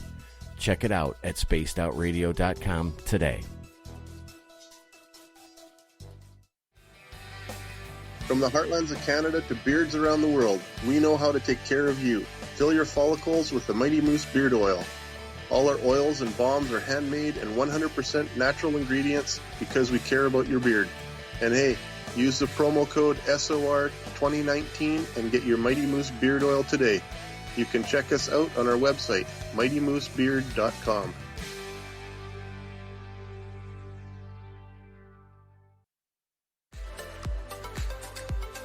Are you looking for great advertising value for your company? Look no further than Spaced Out Radio. We have a multitude of places to get your name out there, including commercial ads during the show, special promotions, and banners on our website. Our audience is proven to support the companies that support our show. We can make your budget work for you. So for more information, please contact us at sales@spacedoutradio.com. Hello, this is your guitar man, Ron Bumblefoot Thal, and I have to tell you, I love the response I get for Little Brother is Watching from Spaced Out Radio fans. It's amazing how music can inspire and make people think deeper about what's going on in the supernatural world. You can head over to my website, bumblefoot.com, to check out my music, my guitar workshops, my touring, even check out some of the hot sauces that I'm working on. And make sure you keep on listening, because with Spaced Out Radio, you know Little Brother is watching. You wanted new SOR gear, and now you can have it. The SOR Vault is fully stocked with t-shirts, hats, hoodies, mugs, and everything in between, with great logos for you to choose from. So head on over to spacedoutradio.com, click on the SOR Vault, and go shopping. Pricing is quite affordable, and you can look good representing your favorite show. So go to our website and pick up your new SOR wear at the SOR Vault today. Hey, space travelers, this is John Resig, founder of the Chive and Chive Charities. If you know anything about our website, you know we like to do things a little differently. We're not some faceless organization collecting money for a nebulous cause. Our donor dollars go directly toward life-improving items. Then we give those items directly to an underdog who needs it most. To become a donor with Spaced Out Radio's official charity, Chive Charities, just go to chivecharities.org/donate.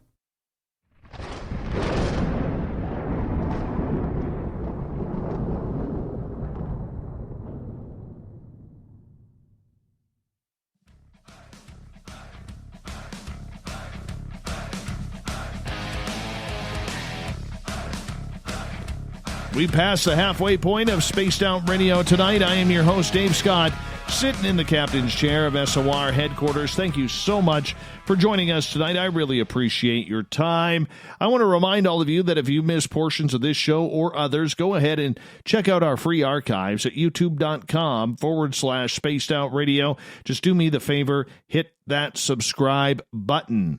Our website, spacedoutradio.com, where we have a plethora of features for you, including rocking out to Bumblefoot and reading up on Captain Shirk's SOR Newswire. On Instagram, we have a brand new account called Spaced Out Radio Show. Give us a follow there.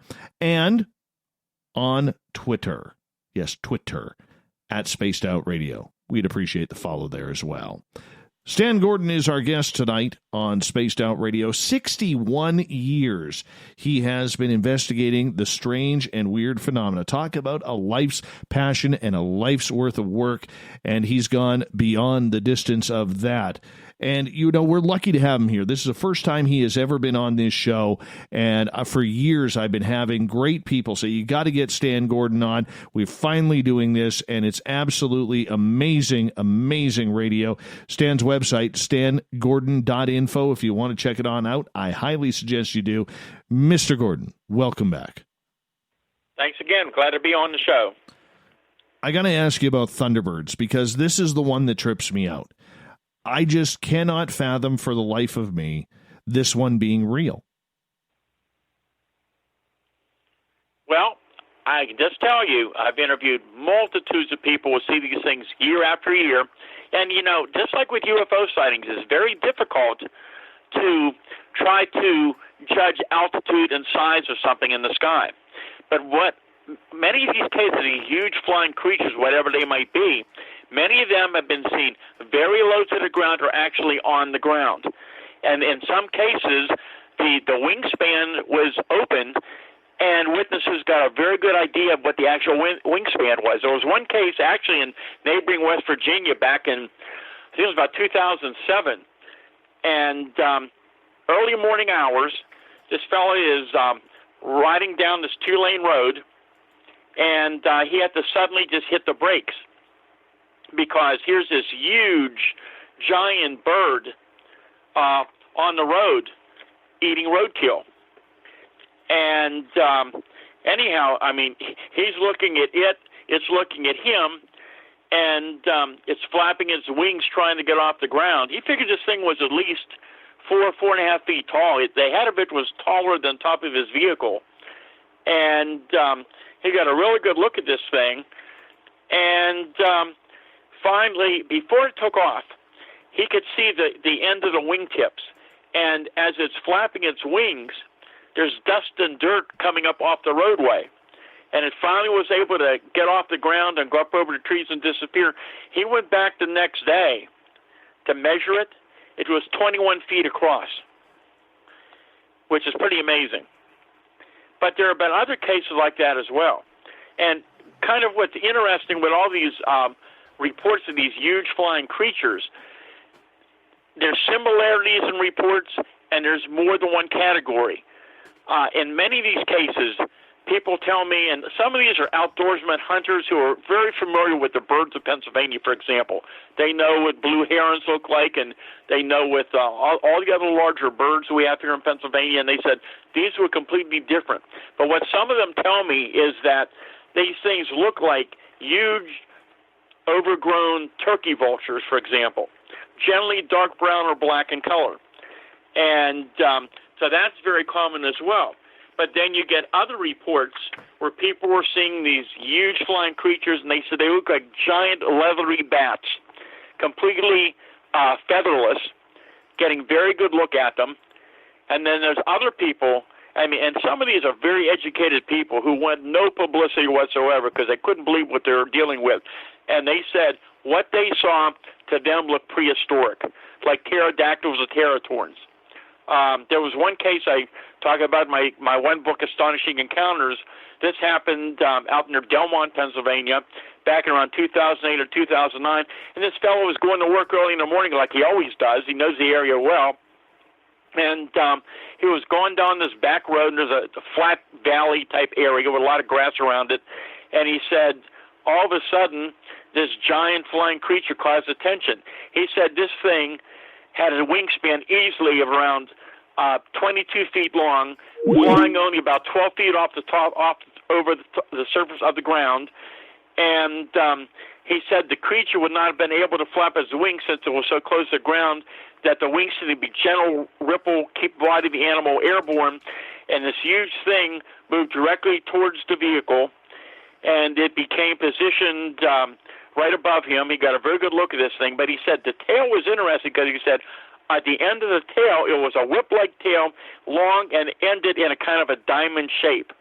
He did not see any feathers on it whatsoever, but he also said that he felt this thing, if it stood up on the ground, would be 5 to 6 feet tall. He said it had a fin or rudder located on the back of the creature's head, and the fin was connected with the neck, shoulder, and part of the back area, in that he said he was studying it, how it was moving, how the thing was gliding, and he said he realized that the creature guided its flight path just by turning its head towards where it wanted to fly by using the fin. It did not seem to need to tilt its body or wings. It could easily just navigate above the trees. And he got a very good look at this thing. He actually drew a very good sketch of what this thing looked like. But numerous other people have described something similar. And the whole point is this. You've got we haven't even talked about some of the strange creatures people have reported. You can't have these many type of unknown creatures going in our areas in Pennsylvania and around the country. But you've got so many credible people who are describing the same thing and the same details. You can't just dismiss it. So there's got to be something else involved here, which we just don't understand. When you say creatures, what kind of creatures are we seeing here? Well, of course, we just talked about the Thunderbird reports.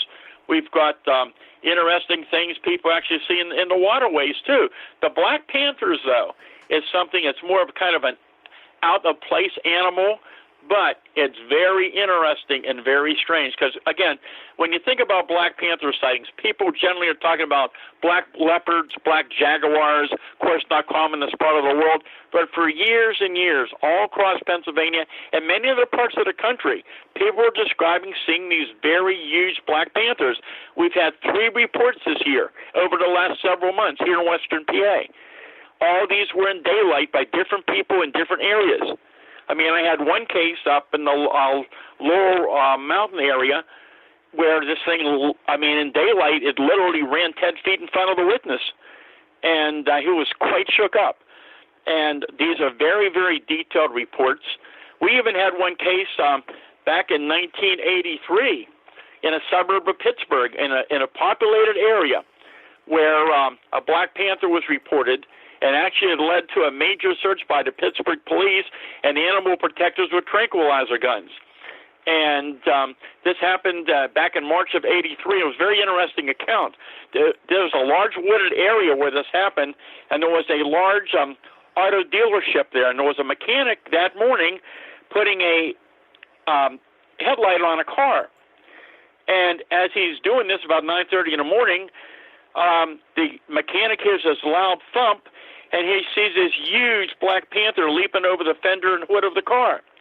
It's carrying a dead animal in its mouth, and he said the body is at least 3.5 feet long, and the tail's about 4 feet long.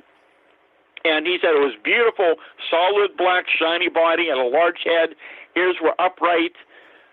Wasn't sure if they were pointed around it. The eyes were dark. The fang-like teeth were a brownish color. He said the animal was making a continuous sound. He said it was not a growl and not a meow, but like a heavy, deep breathing sound. There was a putrid smell like urine coming from it. And he said the animal turned around and jumped back over the fence into the woods. A short time later, several people supposedly saw the large, big panther with a smaller one. They called the police, and it led to this major search. And they searched for a long time. Nothing was missing from any zoos. There's very few of these things in captivity, and they had no idea what this thing was or where it went to, which is very typical of the many reports we hear. Of all these reports over the years, they never find any escapees, and there's some very strange elements to the Black Panthers with Bigfoot that a lot of people don't know about. One of these things that I found years ago, and I'll give you an example. Back in summer of 1979 through 1981 to 1982. This is on the border of Armstrong and Westmoreland County here in southwest Pennsylvania. And this series of events actually was making the local news, newspaper and television. There were multiple people in this area, and it all began, as I recall, from an object falling from the sky one afternoon into the woods. And soon after, people in the area began to hear screams and cries. They began to see Bigfoot sightings in the area. There were footprints being found, UFO sightings going on, and Black Panther reports in the same area. So sometimes when you have an outbreak of a Bigfoot in a certain area where there's more than one sighting, it's going on for a period of time. A lot of the Bigfoot reports are random. They're just happen on occasion. It's a one-time incident. But sometimes this phenomena seems to focus on a particular area. And that's what was going on with all these reports. And so in some cases, when you have Bigfoot sightings, you also have Black Panther sightings going on. And actually, there's some very strange elements to the Black Panther sighting, similar to some of the things we've uncovered with Bigfoot. And I'll give you an example. This was a very intriguing case that happened back a number of years ago, back in 1983, early morning hours, not far from the Chestnut Ridge, outside of Uniontown again. And this fellow was just coming home about 1 o'clock in the morning. His car was overheating, so he goes into his garage to get some antifreeze. He opens up the hood of the vehicle, and he hears this growl. And he turns around, and he sees about 20 feet away this large black, like a tomcat, like a big house cat. He didn't pay too much attention to it. And he says he turned around, went back to putting the antifreeze in the car, and he said a few seconds later, he hears a second growl, but this time the sound is much deeper and much louder. And he turns around, and he can't believe what he's seeing. Now this huge house cat has grown about twice its size, almost another foot. And he says he reacted by throwing the empty antifreeze jug at the animal, which he hit. And he said that large cat growled fiercely at him as though it was going to attack. The animal took 2 or 3 steps backwards and growled again as it moved up the illuminated road. He said he ran into his home and grabbed his pistol, and he took one shot at that big black feeling, which now looked like a black panther like he would see in a zoo. And he said this thing was covered with dark hair and had luminous, glowing yellow eyes. And he said it turned back, looked at him. He said it was now a beast. The tail at least was 3 feet long, and I believe the body was about 2 or 3 feet long as well. And he said the guy took one shot at it. He said, and the creature suddenly vanished and disappeared right in front of him and was gone. So that's some of the things that we're hearing about that a lot of people don't know about. How does it just magically shapeshift into a bigger cat? And, again, very, very good question. And if you talk to other researchers around the country, you talk to Nick Redfern, you talk to other researchers, they all have similar cases. There's a lot of things like this, and once again, seems to be somehow energy connected. None of us have the answers, but so many strange reports continue to come in, you can't just dismiss all these cases. I heard around the Chestnut Ridge in talking with Ronald Murphy, the crypto guru, that there's been sightings of everything from trolls to gnomes to gargoyle-type creatures seen there. Have you dealt with those cases as well? Yeah, definitely. I've dealt with some of those type of cases and many others, and all kind of phenomena on the ridge. I started finding out about the ridge back in the 1960s, and then I started interviewing people, and that's when I began to bring this information out because it was so strange and unusual. And since that time, I've investigated multitudes of people. Every year, including this year, we get reports along the ridge. So the Chestnut Ridge is a mountain range that extends about 100 miles long. It goes through Westmoreland, Fayette, Indiana County, in southwest Pennsylvania, extends down towards Morgantown, West Virginia, down towards Preston County, West Virginia. The areas, especially here in Westmoreland and Fayette, are very active year after year. And I spent many days and nights in those areas staking it out and searching for evidence, and found evidence but never saw anything, as I said. But I believe I was pretty close in a few instances. But, oh my gosh, there's so many Bigfoot cases up there, and panther sightings, all kind of creature sightings, UFOs and mini UFOs. Ron has many reports of hauntings up in that area. All, unusual physical phenomena. I mean, it's just really, really weird things all along the ridge. And it's not one particular location. It's just scattered throughout many areas, especially in Derry Township, which is out there in the area where Ron lives. And he's heard many, many stories, and many other researchers have, and people all around the area know about it. And so it's just a fascinating area. For whatever reason why it happens, we don't have the answers. When you look at the prints of a black panther, are they identical to what we would see from a cougar or a tiger or something along those lines? Well, they're pretty large in size, and it's hard to tell. I mean, some of the cases, there's not always tracks. In some cases, there have been. And, again, even when you talk about the mountain lions, well, I've investigated multitudes of mountain lions, panthers, cougar, the same animal. And those animals, of course, we all know exist. But here in Pennsylvania, historically, they've been thought to have left the state going back, they talk about maybe the 1890s, somewhere around there, which they believe is when the last of them were around. The problem is people see them year after year. And in recent years, there's very good videos of them. There's there were some very good plaster castings, the one which I made myself when the police up in Armstrong County back a number of years ago called my team up to investigate a series of mountain lion sightings up there, which they've had many up in that area as well. And they're fascinating. And I agree with the Game Commission. Some of these are misidentifications. Back years ago, some of these people had these animals as exotic pets that they released into the woods. So there was explanation, but over the years, I've talked to people who've seen more than one adult cat seen together. I've had people tell me they've seen adult cats and cubs being seen.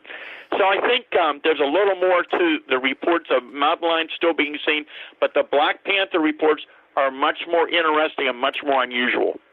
Could these Black Panthers be some sort of hybrid from people releasing big cats into the wild? Well, once again, some of these might well be, but there's that strange element, again, when you have that similarity of the Bigfoot and the Black Panthers and around the country. Something, again, a lot of people don't know of. In some cases, there have been reports of more than one cryptid seen together. So sometimes you get a report of a Bigfoot and maybe a Black Panther seen around the same area at the same time or together. It's just very, very unusual what these reports are. And again, there's other cases. I remember one guy telling me about seeing a Bigfoot with another creature next to him with glowing eyes along a highway years ago. And once again, why would people make up these stories? What do they have to gain? Most of these are people who have no interest in the subject. They're just people from different walks of life who happen to be in the right place at the right time. We got about 3.5 minutes before we got to go to break at the top of the hour. I want to get Joey's question in here from the SOR Space Travelers Club on our website. He is asking, has anyone to your knowledge pursued stroboscopic research as the causal hypothesis of electromagnetic frequencies being the reason for appearing versus disappearing and including movement in regards to Bigfoot or any cryptid in general? Okay, I can just tell you there are many cases, very interestingly, with Bigfoot and UFOs, and this is something again that very few people know about or talk about. And there have been instances, for example, many cases historically with UFOs of objects hovering over cars, and the power went out, the headlights went out, the object would move away, and the power would come back on. You have many cases like that. In more recent years, you don't hear about what I call some of those classic cases, but we do have them. And I'll give you one example. Here's another one that's very interesting. One of my favorite cases in more recent years, June 1st, 2013. This is, again, on busy highway Route 30, but in North Huntington Township, near Irwin, PA. So you're probably talking 25 miles outside of Pittsburgh. And here's a woman and her 3-year-old child about 10 o'clock that night. They're leaving a convenience store. They're eastbound on Route 30. And I remember talking to a woman soon after it happened. She said, I couldn't believe there's nobody else around. There's cars way ahead of me and way behind me. She said, I'm riding down the highway, and she was on her cell phone, and she said she had to slow down because here's this huge object hovering right over the top of Route 30. And she's thinking to herself, what in the world is this thing? And her 3-year-old child yells, Mommy, flying iPad in the sky. And the woman looks around and knows there's no other cars around, and this thing's about 150 feet away. And anyhow, it's right above the road. It's about 60 feet over the top of the road. She said this thing looked like mostly rectangular, but it looked like the gondola of a blimp without the blimp. And she said this thing would appear to extend over the east and westbound lanes of the highway, about 55 feet long, about 35 to 40 feet high. And it was two-tiered. The top section was about 5 sets of green lights. There were 3 individual rectangular lights in each set. The 5 sets of lights were all evenly spaced. And the lights were all steady with non-blinking. And the green color was brighter than the green of a traffic light. The bottom section that was smaller contained within it 2 long, solid red lights that were placed side by side. The lights were steady and never blinked. The woman quickly called somebody else on the phone while she was on the phone, and she had to pass underneath the object to get to her home. As she passed under the object, she noticed that the digital display on her car dashboard for the clock, temperature, airbag, status, radio, and Bluetooth suddenly all blacked out. The FM radio station she was listening to lost signal. She lost her telephone signal, her cell phone signal. She attempted to take a picture with her iPhone, but the phone would not let her go into the camera function mode.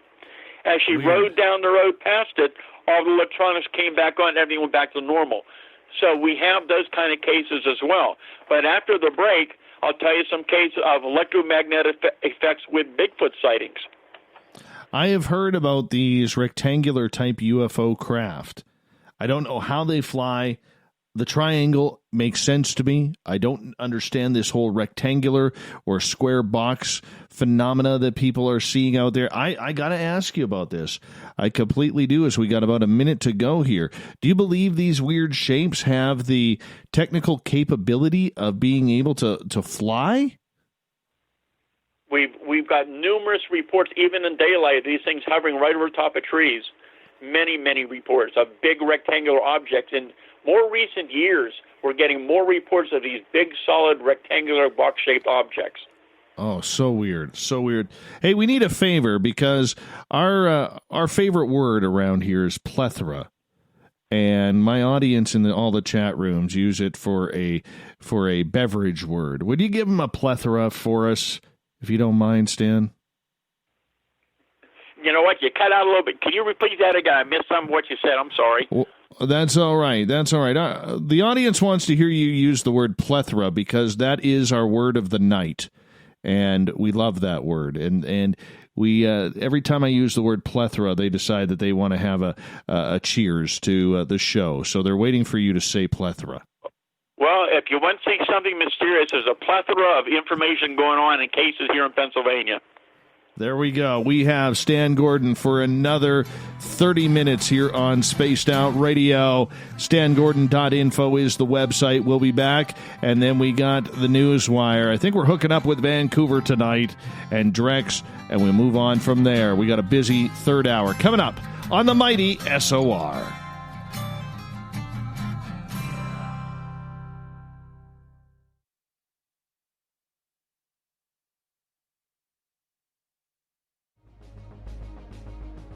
Hello everyone, this is Ryan Stacy from the Experiencer Support Association, otherwise known as TESSA. We're glad to team up with Spaced Out Radio to help investigate your experiences on the SOR Sightlines Report. Together, we'll investigate the strange sightings and occurrences you've had. We're looking for answers just like you. So fill out a Sightlines report on the Spaced Out Radio website and let's figure out what's going on together.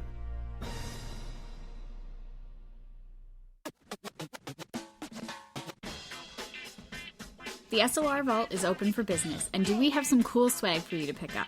All you have to do is head over to our website and click on the SOR Vault. You have a variety of cool logos to choose from, and put them on anything you want.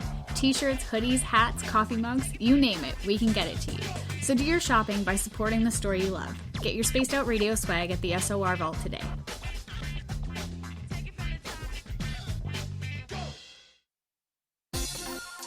For the price of 1 cup of coffee a month, you can become an SOR Space Traveler. The Space Travelers Club is a place where you can interact with other listeners, either live during the show or on our great forum. We want your stories, pictures, comments, and ideas. You'll get live video streams, exclusive content, and be a part of our newsletter. Stay in touch with everything SOR. The Space Travelers Club is just $5 a month at spacedoutradio.com. The party is always on at the Moose Vancouver. The Moose Vancouver is where you want to be when visiting Canada's West Coast. Open until 2 a.m. nightly, the Moose cranks up the rock while serving some of the best rated food in the city. The menu starts at $6.95. Why party anywhere else in Vancouver when the Moose is right there? Get your horns up and rock with the Moose, the official party bar of Spaced Out Radio. We're adding to the entertainment online for Spaced Out Radio. I'm Amber Beckrud, and I want to invite you to subscribe to our YouTube channel and check out Cryptid Tales, where I will take you on a journey into some of the strangest legends and lore from around the world, relaying the stories to you of the strange creatures and experiences that people have had throughout time. You can find Cryptid Tales at youtube.com/Spaced Out Radio, and while you're there, don't forget to check out our free archives and leave a comment. See you there. We are scouring the world for the most intriguing stories of your day. Take the time to read up on the SOR Newswire, where our team, led by Captain Shirk, will deliver to you some of the best paranormal and supernatural news, along with some stories that will blow your mind from the weird to the wacky. It's the news outside the news that piques interest, and that's what we're looking to deliver to you. The SOR Newswire, only at spacedoutradio.com. Looking for creative ways to get your company out in the public? How about advertising on Spaced Out Radio? Our sales department is waiting to hear from you, and we can work around any budget. From commercial spots to banners to special promotions, there are many opportunities to get your name and product out to our SOR listeners. For a price guide and more information, please contact us at sales@spacedoutradio.com. Hi there, this is the paranormal lawyer Michael W. Hall. I'd like to invite you to listen in each Sunday night where we're going to open up your eyes to everything strange and paranormal. I will be hosting some great guests with topics that affect us all, such as UFOs, ghosts, and everything paranormal. Let's learn together on Spaced Out Radio Sunday with myself, Michael W. Hall, the paranormal lawyer at spacedoutradio.com. Hey, space travelers, this is John Resig, founder of the Chive and Chive Charities. If you know anything about our website, you know we like to do things a little differently. We're not some faceless organization collecting money for a nebulous cause. Our donor dollars go directly toward life-improving items. Then we give those items directly to an underdog who needs it most. To become a donor with Spaced Out Radio's official charity, Chive Charities, just go to chivecharities.org/donate. donate. I'm feeling a little spicy tonight. What to do? What to do? Why not get Bumblefuck? 4 million Scoville units of pure hard rock. Bumblefoot hot sauces come in 3 flavors. The burning Bumble. Tone it down a bit with Bumblicious and throw the sauce on everything. Spice it up. Bumble me, baby. Bumblefoot hot sauce. Get it today at kajans.com. We all know on Spaced Out Radio we love a good beard and mustache, so why not take care of your facial hair with Mighty Moose Beard Oil? Made in Canada, we're taking care of beards and stashes around the world. We use 100% natural ingredients with our oils and balms to make your whiskers feel silky smooth. Use promo code SOR2019 at MightyMooseBeard.com today.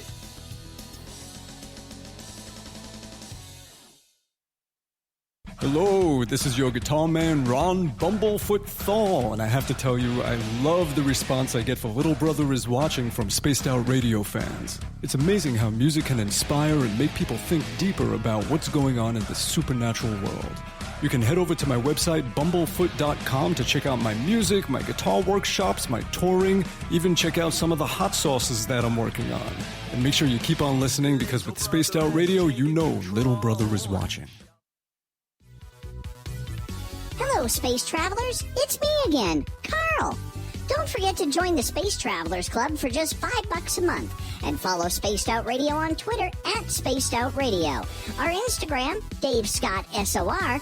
Our Facebook page is Spaced Out Radio Show. Our archives are free at youtube.com/Spaced Out Radio. Come woo it up with Spaced Out Radio today.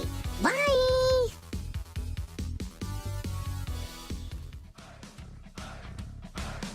Would you like to connect with us? Head to spacedoutradio.com for all your latest show info. Now, back to Dave Scott and SOR. Here we go with the jam-packed third and final hour of Spaced Out Radio tonight. I am your host, Dave Scott. Thank you so much for tuning us in tonight. We really do appreciate it. We welcome back everyone listening in on our terrestrial affiliates across North America and on the digital side on TalkStream Live and Revolution Radio. Remember, you can check out all of our archives for free at youtube.com/Spaced Out Radio. The only thing I ask for in return, hit that subscribe button. The Desert Clam has set the password for tonight in the SOR Space Travelers Club. Hump and Scrump. Hump and Scrump is your password. Use it wisely, space travelers, as the Clam sets the password each and every night right here on Spaced Out Radio. Our website is spacedoutradio.com, where we have a plethora of features for you, including rocking out to Bumblefoot and reading up on Captain Shirk's SOR Newswire. There's a plethora of features more, along with following us on Instagram at Spaced Out Radio Show and my personal handle at Dave Scott SOR. Now, for the final time tonight, we introduce Stan Gordon. 61 years, everyone, he has been investigating the cryptid world, everything from Bigfoot to UFOs and every ghost, ghoul, and goblin in between. You can find his books on Amazon. He's got 3 of them. This would be a great collection to your library, so make sure you check those on out. His website, stangordon.info. Mr. Gordon, welcome back to the show. Thanks, Dave, for having me back. Okay, you've been teasing me throughout the commercial breaks about these skinny humanoids that are being seen. Now, this just creeps me out, my friend. Skinny humanoids. I mean, what are they, and where are they coming from? Well, I wish I had an answer, but the reports are very intriguing, and even the last few months, I know Lon Strickler and others are getting many similar reports from around the country of something similar. It all began here. Now, I may have had some reports prior to this, but not the detail in the years before.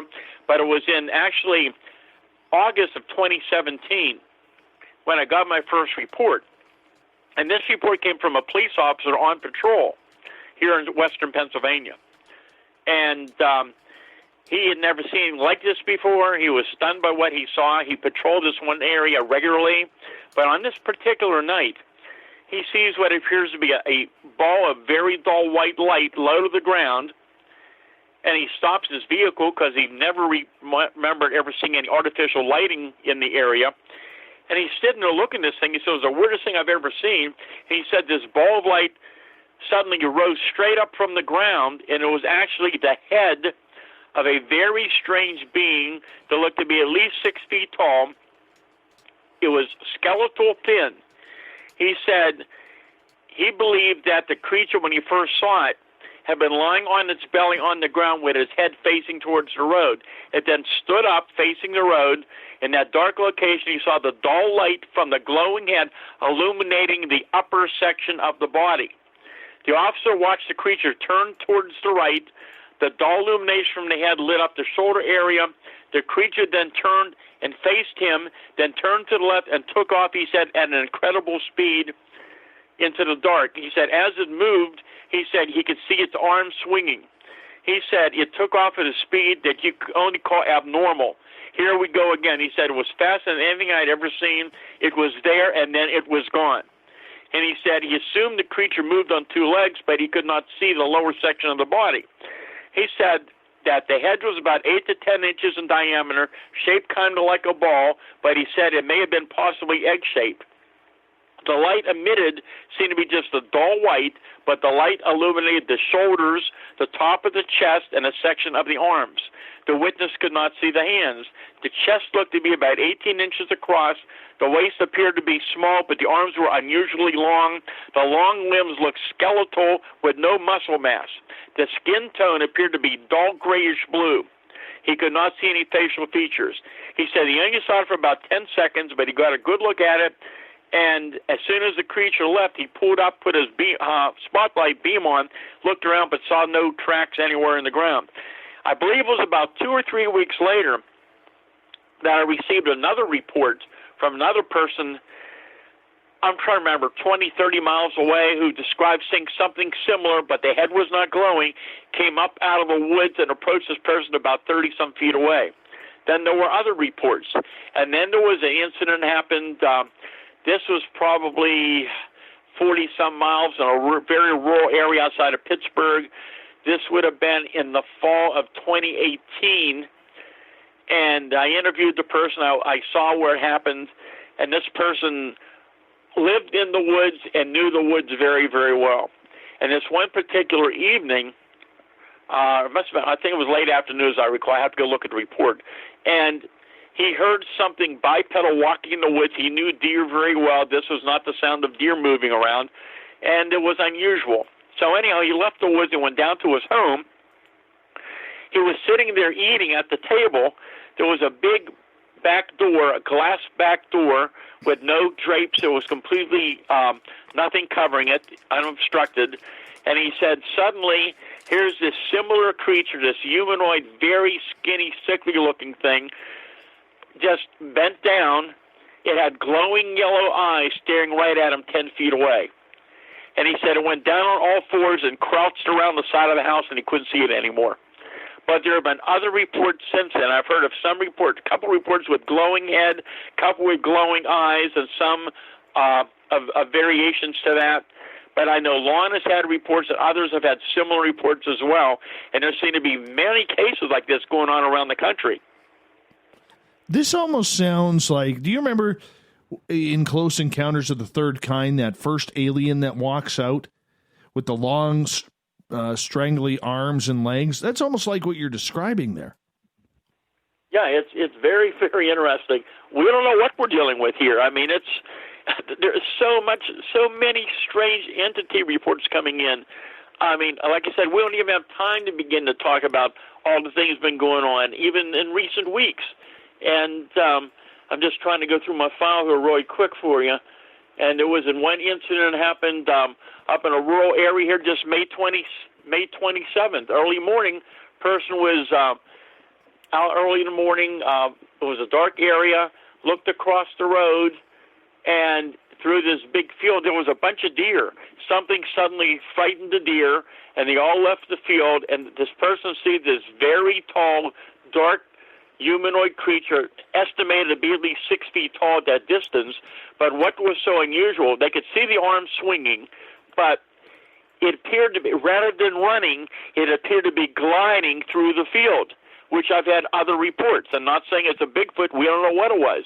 And the person said this thing could not have been a human. It moved so fast. They estimated this thing moved 75 yards and was out of sight in 10 seconds, much faster than a human could possibly move. No way. And just strange things going on out there. I've had numerous cases of various type of entities over the years that glide or float right above the roadway.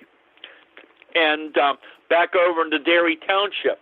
And this was, trying to think, this would have been, I believe, in August, I think, of 2018, in the Derry area. So you're looking at the base of the Chestnut Ridge, and it was a rainy night, and this fellow was riding down the road, and about 75 feet in front of him, he said, this thing is suddenly there. And he said, I could see the whole shape of this thing. He said it's at least 6.5 feet tall, very, very broad-shouldered, kind of stooped over. And he said, the strange thing was, he said, I could see the shape. It was not solid. It was like all made of mist or fog. And he said, I could see this thing floating across the road, floating to the field, and just disappeared. And then it was about 2 weeks later that we got another report. Beautiful morning. Here's a person, knows the area well, loves the woods, knows bear very well. They're all up through that area of the ridge. And it's a beautiful morning. She's taking a walk, and as she's walking along the tree line, she hears a series of loud knocks on trees, and she says she had an uneasy feeling. She didn't know what that was, and she looked into the woods, moved in the woods a little bit, and there's a dark tree trunk there, and she sees a black shadow. And she looks a little closer, and she said she got within 20 feet of this tree, and she said there was this large, dark, humanoid creature hugging the tree as though trying to camouflage itself from her. She said this thing's at least 7 foot tall, covered with black hair, looked to be about 3 inches in length. The creature seemed to be tall and thin. She couldn't see the shoulders or lower extremities because of the way it was positioned against the tree. She said the face looked pale, and she said the nose wasn't prominent, it seemed to be pushed in. There was no muzzle like a bear.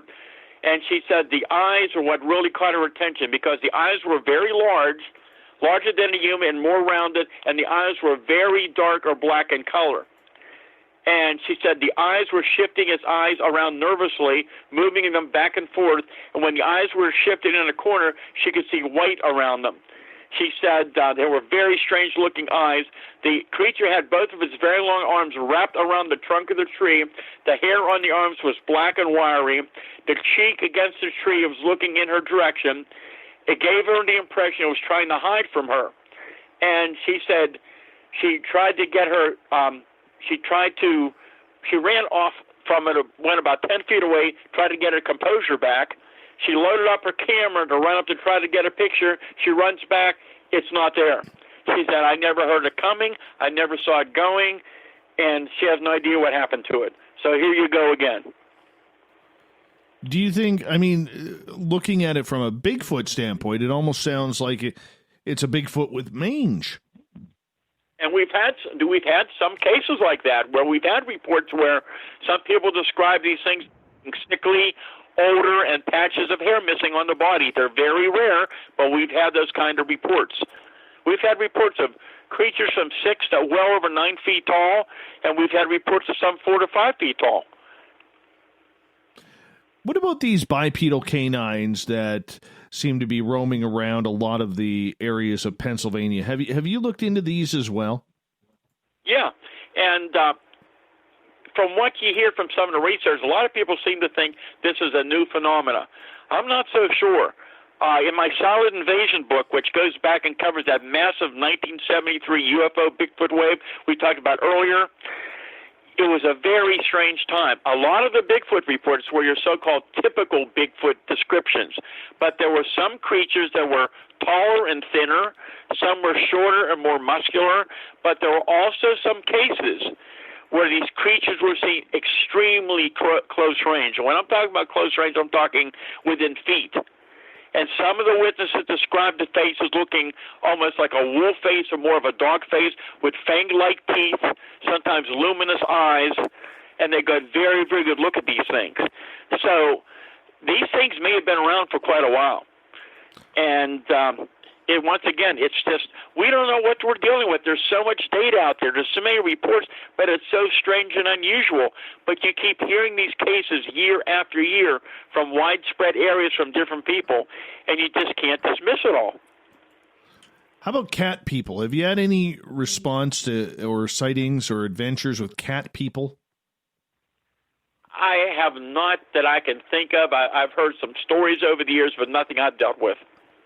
Oh, I guess that's next on the list. I mean, not like you don't have enough on your plate already. That's it.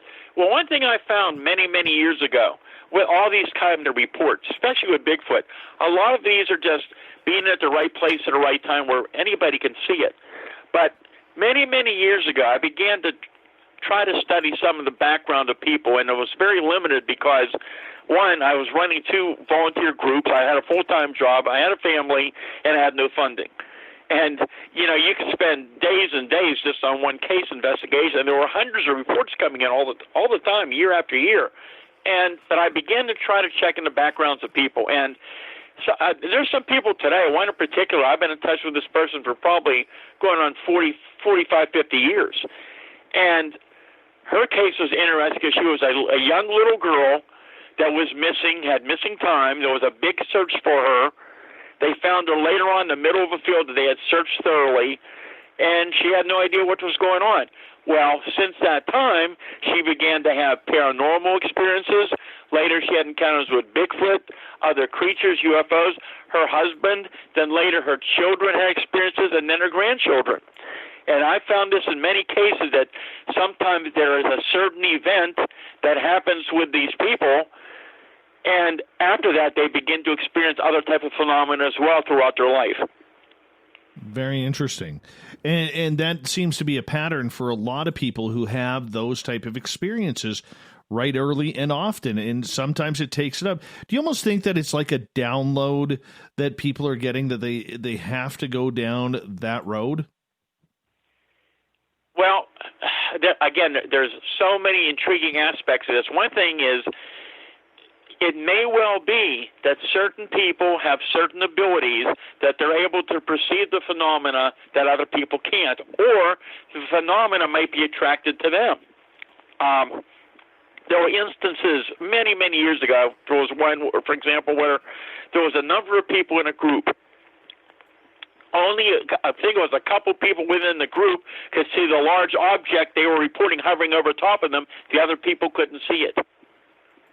So it may well be there are certain things we just still don't understand.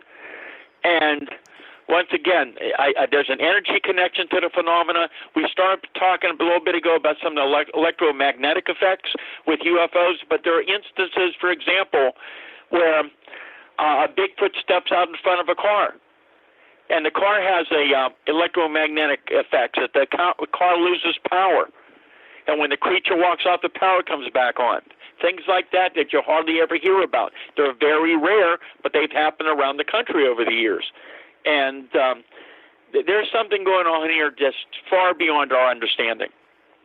No kidding. No kidding. Stan Gordon is our guest tonight on Spaced Out Radio. Nikki is asking if you've ever been keeping an update on all of the reports in her state of Washington.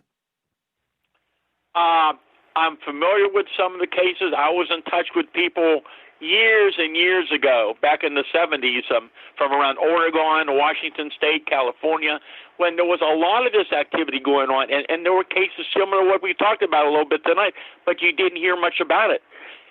There were some books written back in those days, and there's been many recent books out there where others are now talking about some of the phenomena that I'm talking about today.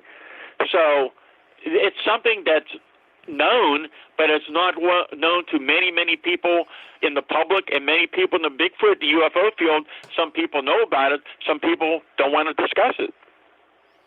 Do you believe, and this is a little bit off topic from what we've talked about tonight, that Sasquatch is a kidnapper of people? I can just tell you this. Of the hundreds of Bigfoot cases I've worked on, I have not had any cases like that.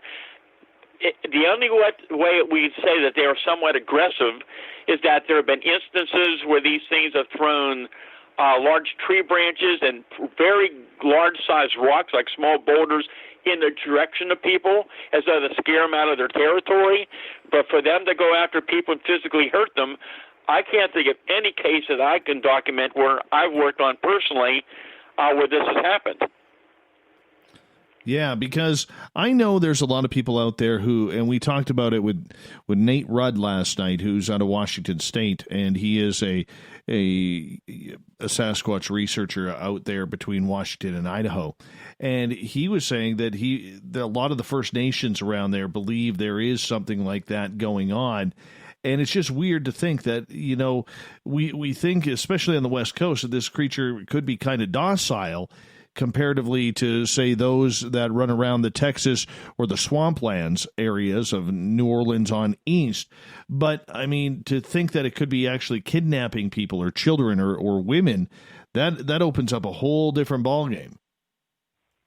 Yeah, and of course I've heard some of those stories, but here in Pennsylvania, it just doesn't seem to be the pattern. One thing I did notice years ago, in some cases, which again is very rare, but there's some interesting cases where somebody has had a close Bigfoot encounter, and the person's left that particular location, and a short time later, we're talking maybe with an hour or so miles away, the same creature or similar one showed up on the other property and appeared to follow these people. Oh, wow. Wow. With 3 minutes to go here tonight, Stan, we have literally really pushed the gamut here on anything. You know, before you decide to call it quits on this research, what do you want to see? What do you want to experience? Well, you know, after all these years of pursuing the phenomena, it would be really amazing if at least one of these phenomena could be confirmed or verified, or at least some of the data that we've looked at for so many years that other people will confirm and verify. So it'd be nice to have some evidence, but from what I'm seeing more and more, I think we're dealing with something, as I mentioned before, that's so beyond our present understanding. I don't think anybody, including our government, understands it right now. Everybody knows there's something going on. You're hearing more and more news now about the sightings from pilots, and of course that's been going on for years and years. And I think the concentration should be on the fact that you don't have just sightings going on with military pilots, but you have so many sightings going on year after year, even in daylight, over populated areas, over major cities, on major highways, and this is something people aren't looking into. No. If people want to have a sighting, what's your recommendation for that? Or even if yourself, like, what are you trying to do to have that experience? Well, you know, I've spent many days and nights out in the fields, all through the woods and mountains of Pennsylvania, and I've always been hopeful to see something, but I just have not had that experience, and so at least it keeps me open-minded and skeptical, but I know something is going on out there. Yeah, no kidding. Tell us about your books. I've written 3 books. My first book is called Really Mysterious Pennsylvania, and it has many cases where people were physically very close to UFOs and cryptids. The book is very popular, Silent Invasion, the Pennsylvania UFO Bigfoot case book. It gets into all the strange incidents of that major wave in 1973 and the 1974 with Bigfoot, UFOs, the paranormal, even the mystery men that showed up, very interesting. And then the latest book that came out several years ago is called Astonishing Encounters, Pennsylvania's Unknown Creatures, which covers all kind of cryptid reports, including many things we didn't even have time to talk about tonight. And I'm actually, while I'm sitting here with the virus around our area, I'm actually working on a new book that's going to have some amazing new cryptid kind of reports in it. That is awesome. I cannot wait for that, my friend. I want to say thank you so much for coming on Spaced Out Radio for the first time. It was an absolute pleasure to finally get an opportunity to chat with you and have our audience get to hear you speak about your research as well. Absolutely phenomenal, Mr. Gordon. Thank you so much. Thank you very much, Dave. It was a pleasure being on the show. And please call me Stan. No, I'm not that good yet. I don't have that legend status like you do. So I can't. It's one of those rules I have. I know, silly rule. You're probably eye-rolling right now, but that's okay. I'll take that eye roll. Stan Gordon, everybody. His website, stangordon.info, if you want to check it on out. His books are on Amazon. Coming up next, we're going to connect with Drex, talk a little UFOs, and a story out of Phantoms and Monsters, along with the SOR Newswire and the Thought of the Dave. Stay tuned.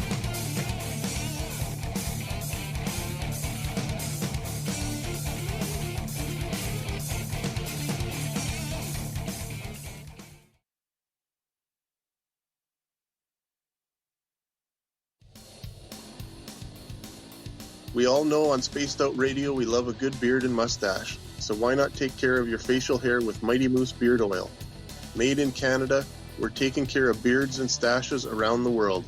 We use 100% natural ingredients with our oils and balms to make your whiskers feel silky smooth. Use promo code SOR2019 at mightymoosebeard.com today.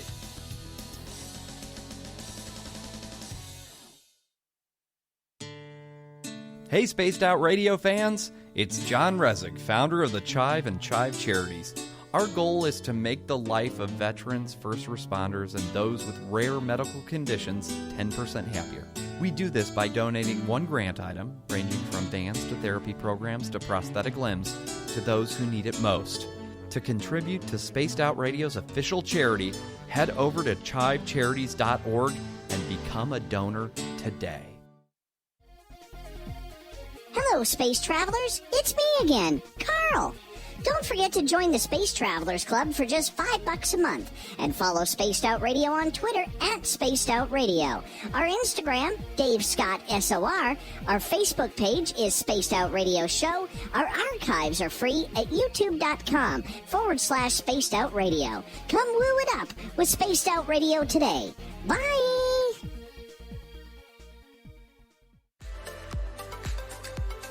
Are you looking for great advertising value for your company? Look no further than Spaced Out Radio. We have a multitude of places to get your name out there, including commercial ads during the show, special promotions, and banners on our website. Our audience is proven to support the companies that support our show. We can make your budget work for you. So for more information, please contact us at sales@spacedoutradio.com.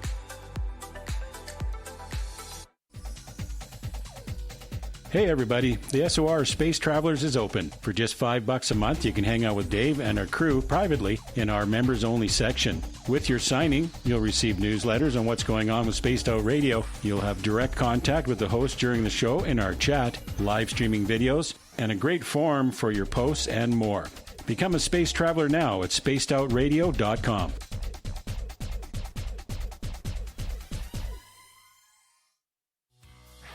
Hi there, this is the paranormal lawyer Michael W. Hall. I'd like to invite you to listen in each Sunday night where we're going to open up your eyes to everything strange and paranormal. I will be hosting some great guests with topics that affect us all, such as UFOs, ghosts, and everything paranormal. Let's learn together on Spaced Out Radio Sunday with myself, Michael W. Hall, the paranormal lawyer at spacedoutradio.com.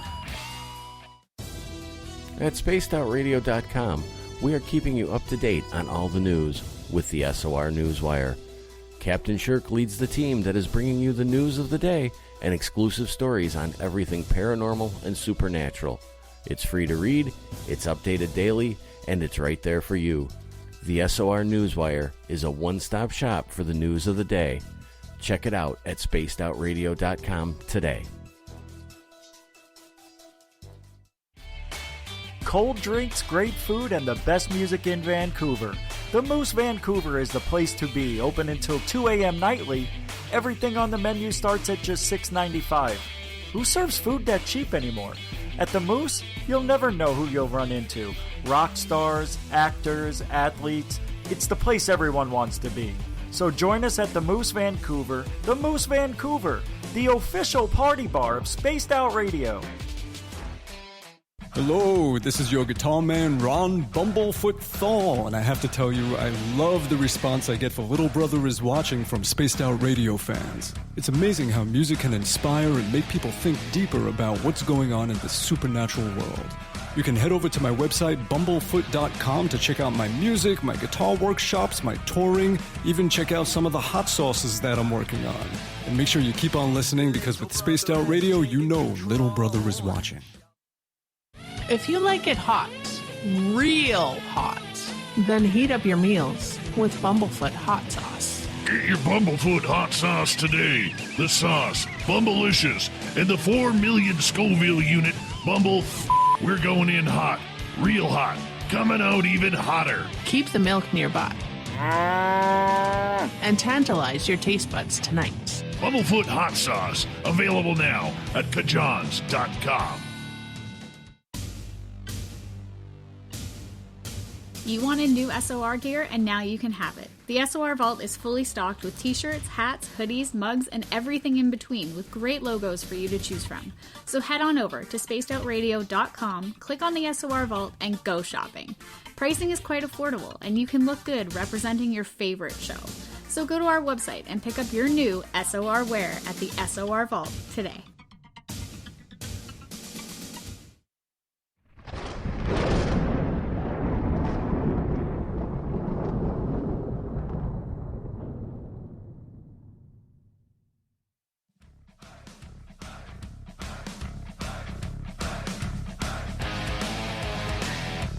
We've rounded third. We're heading for home tonight on Spaced Out Radio.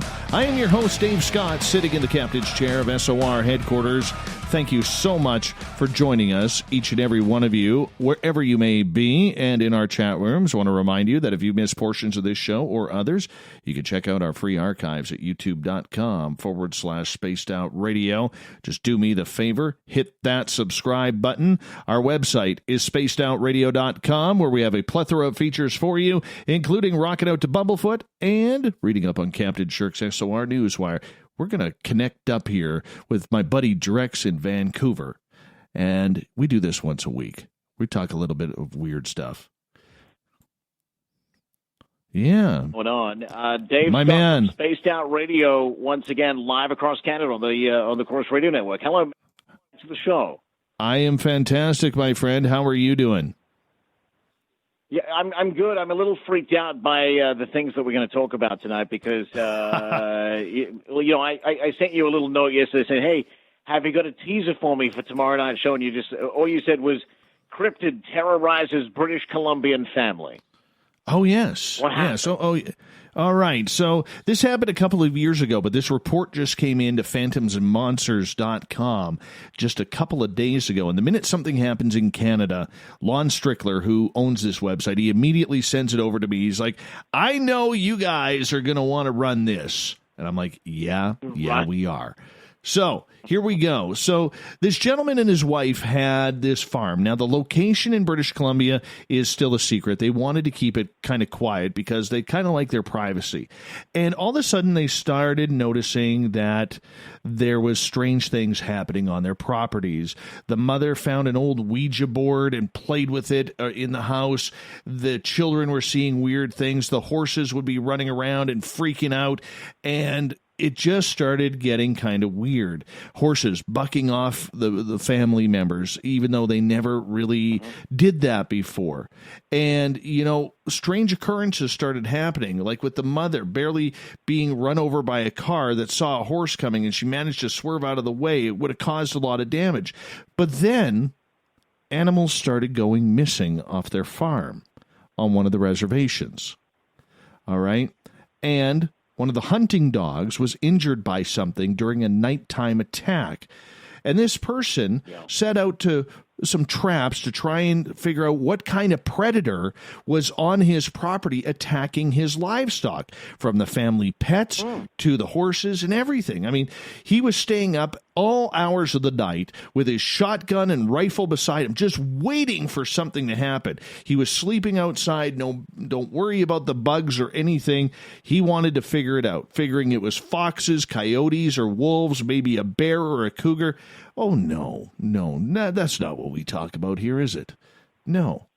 So after he stopped sleeping in the barn, his wife was out near the tree line playing with the injured dog as it was healing, and then out of nowhere, the dog started sniffing the air, then positioned itself between the mother and the trees and started going absolutely haywire, barking, growling.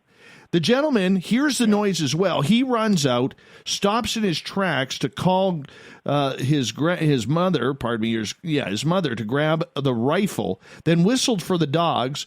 They came out with the rifle. He starts running with the gun towards the tree line to see what was going on. All the dogs started reacting and then pointed to the treetops. And there was this 6-foot winged-like humanoid sitting in the trees.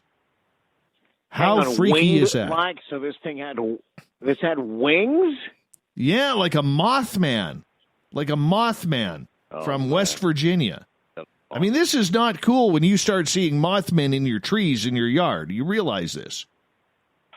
Look, here's the thing, Dave, is you have the luxury of doing your show from your home studio all the time.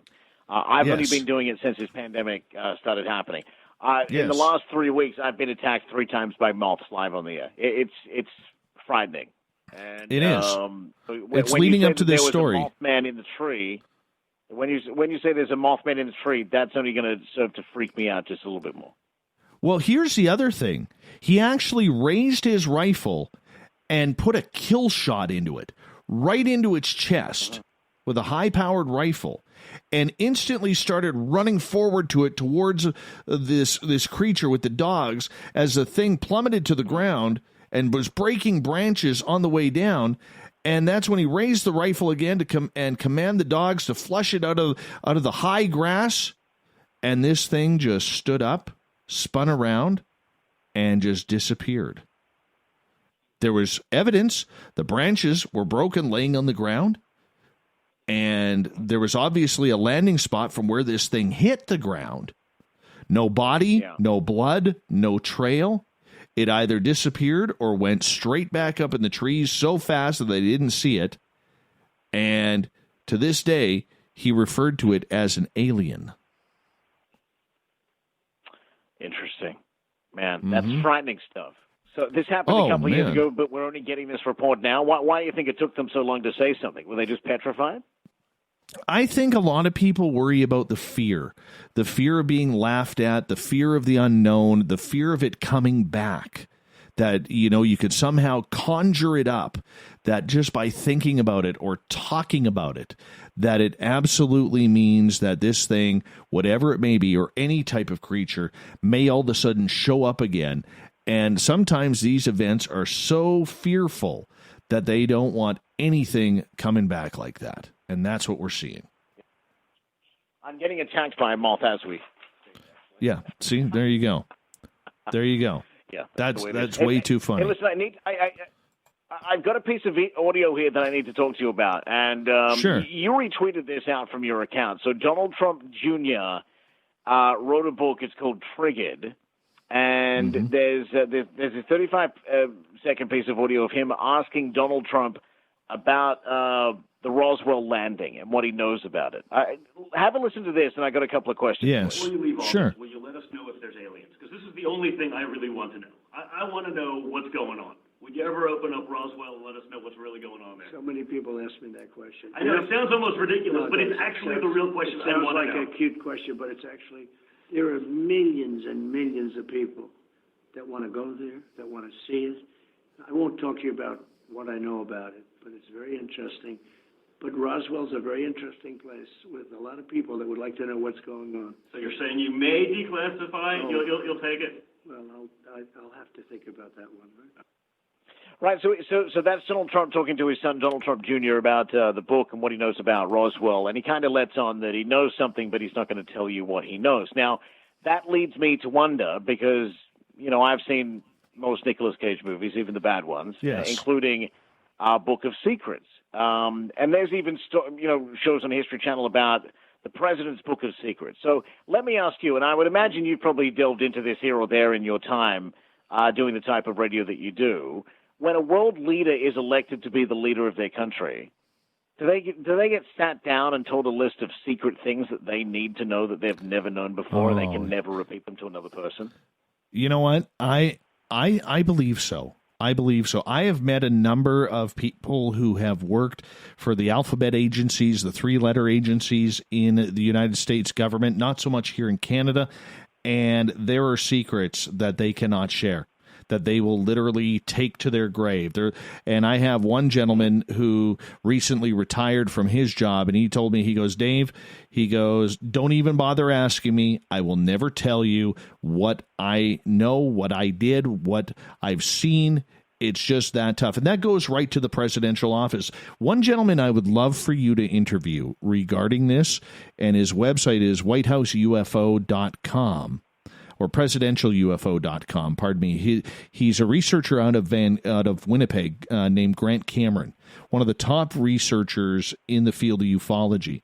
And he would be able to answer that perfectly because he's followed the history of U.S. presidents in regards to UFOs and what they may know. Now, the interesting part about that video is watching Donald Trump's reaction, his body language. He wanted to say something. He was smiling, he was laughing, like, I know a secret, you don't. Now, granted, we are talking about someone who is very well known for saying a lot of things, whether we like it or we dislike it. And unfortunately, it's tough because there's an entire community out there that wants to know what's going on. But here's the interesting thing that I notice. I like to look at patterns, Drex. And yesterday, a gentleman named Danny Silva, who writes for the silverrecord.com or silverrecord.com, he was tipped off to a fantastic piece of information. So we get Trump saying this, and now, as of yesterday, Marco Rubio, who I believe is a senator or a congressman, I apologize, I don't know fully how the American political system works, wants the UAP, which is unidentified aerial phenomena, and studies into advanced aerial threats written into the fiscal budget for 2021 in the United States. They are taking this extremely seriously down there. And the fact that they might potentially, if it passes through the Congress and Senate, that they may actually have true funding for UFO research to try and figure out what is invading their airspace and whether or not it is from another country on this planet or from somewhere else. They are taking it that seriously in the United States. And this is phenomenal. This has never been released before, and it's coming right now. It's exciting stuff. One final thing before we get out of here. You probably saw this in the news today, and I don't know how these weren't discovered earlier, but some large pits have been discovered near Stonehenge. Listen to this. Adding to the mystery, scientists have discovered a ring of large shafts a few miles from Stonehenge, which could be almost 5,000 years old. Archaeologists say they form the largest prehistoric monument ever discovered in Britain. Experts say they believe those shafts may have served as a border to a sacred area and could mark a new chapter in the story of Stonehenge. Michelle Franzen, ABC News. Now, Dave, I got a couple of different theories from listeners here. Alfred says they could be potties. John says they could be ancient public washrooms.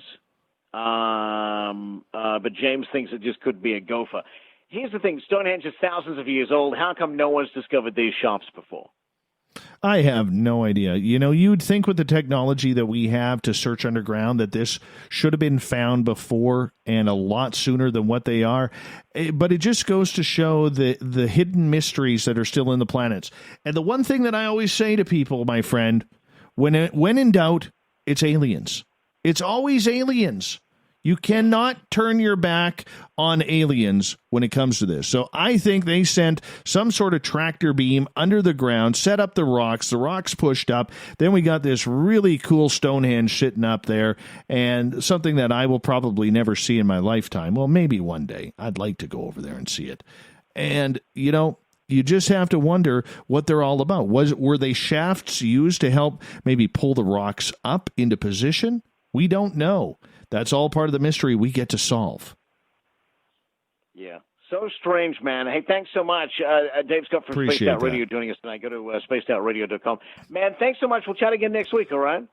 Talk to you next week, my friend. Take care. All right, let's move on here as we're going to go over to the SOR Newswire. Captain Shirk has us already. Oh, there it is. There it is. Let's make this thing happen now.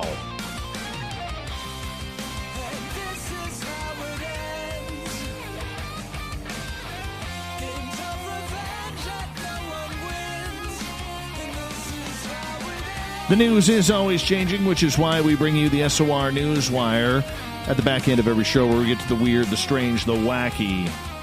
And I'll tell you, this one's a little bit weird.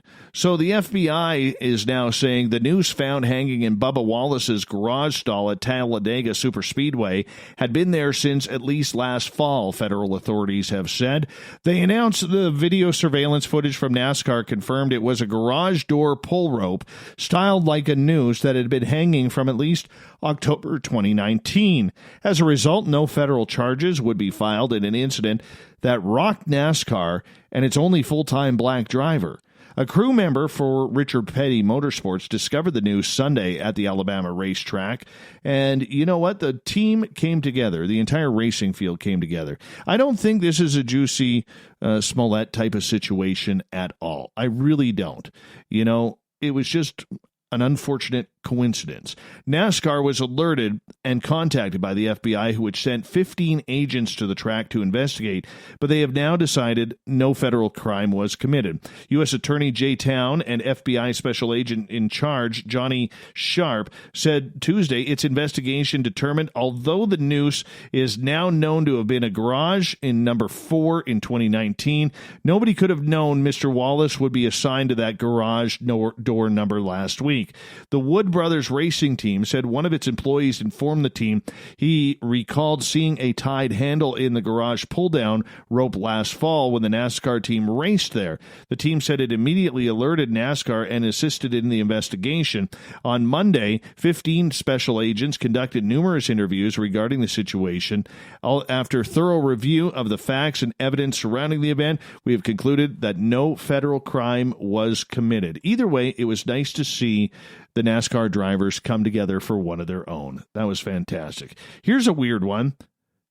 A woman on Reddit has gone viral with a very long-winded story about a neighbor's creepy frog statue and how she allegedly campaigned to remove it from their yard. According to the alleged exchange of events that the woman herself laid out, it all began when the 35-year-old woman and her husband were going on a walk with her 6-year-old daughter. As she stated on the Reddit post, the woman wrote that her family had been walking more as a way to stay active amid the coronavirus pandemic and found a really good 2-mile route through their neighborhood. There was just one problem. Recently, one of the neighbors put up a frog statuette for display outside their house. She goes, I find it really creepy, and so does my husband. My daughter hates it. She is absolutely terrified of it. Now, she refuses to go on the walks. Meanwhile, the woman did not explain whether there was a way to take a different route to avoid the frog statue, which she later described as being about a foot tall. Oh, Karen, I'm sorry you're so upset about somebody putting a frog statue in their front yard. You got to be kidding me. Got to be kidding me. Remember those rare Pokemon cards that you used to be able to buy? Yeah. Guess what? If you had this card, it could be worth a lot of money right now. An extremely rare Pokemon card, thought to be the only one of 7 ever produced that's still out there that they know of, is up for auction online, and it could sell for up to $100,000. The Pokemon Super Secret Battle No. 1 Trainer card, being sold by Heritage Auctions, is billed by the auction house as the holy grail of collectible cards, and its condition was rated a perfect 10 by experts at PSA. The card is one of 7 that were distributed to winners of regional tournaments in Japan in 1999, granting them entry into the finals in Tokyo.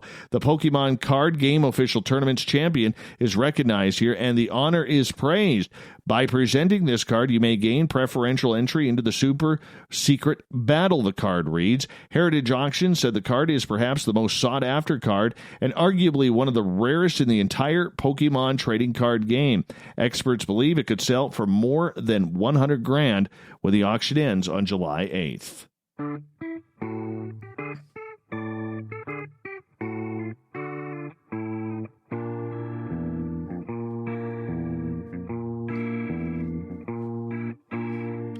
Thought of the Day happens every night at this time, where we ask a question on our Facebook and Twitter pages, then read your responses on the air because we love the audience participation around here. Today's Thought of the Day is as follows. Sea monsters are scarier than Dogman or Bigfoot. Prove me wrong. Oh, yeah. Sharks, Megalodon, Kraken. I'm going with the sea monsters. Yeah. Never mind if you go up north and you got the narwhals who just want to stab you and the polar bears who want to rip you apart. Mike says it's all about the Kraken. It could munch an entire tall ship. William Pullen, he agrees with the assessment of the water. Why? A creature that comes from below the surface of a lake or ocean is far less likely to be seen approaching, as opposed to a land animal which is not so inconspicuous. That factor can make such a creature more feared than a land animal. John says, I'm fearing Megalodon. A shark the size of a school bus would scare just about anyone. Jeremy, hell no. I would enjoy seeing Loch Ness. Ron, yes, I've known a couple. They are scarier. Natalie in Belgium, yes, because most dangerous sea creatures either have very big teeth or venom, and I would not want to mess with that. Grant, not if you live near the sea. Yeah, right. Yeah, or nowhere near the sea. Yeah, you're right, Grant. You're right. Alex, you just brought up a great philosophical point, because sea monsters presumably are species with less intelligence whose brains and evolution are all for survival in very challenging environment, and thus kill first and ask questions later. Land cryptids such as Bigfoot presumably are very intelligent. So does intelligence make you more dangerous, meaner, or more evil? Or does less intelligence, a more primitive brain, make you more dangerous? Don, human beings are the worst monsters of all. Of course they are. Heidi, absolutely not. Bigfoot and Dogman are much scarier because they are clearly more mobile. Scott, sea creatures are scarier simply because they have a large pool of opaque water surrounding them. Let your mind wander on that. That's where we're going to end the Thought of the Day right there. We will do it all again tomorrow on Facebook and Twitter. Come play along. It's kind of fun.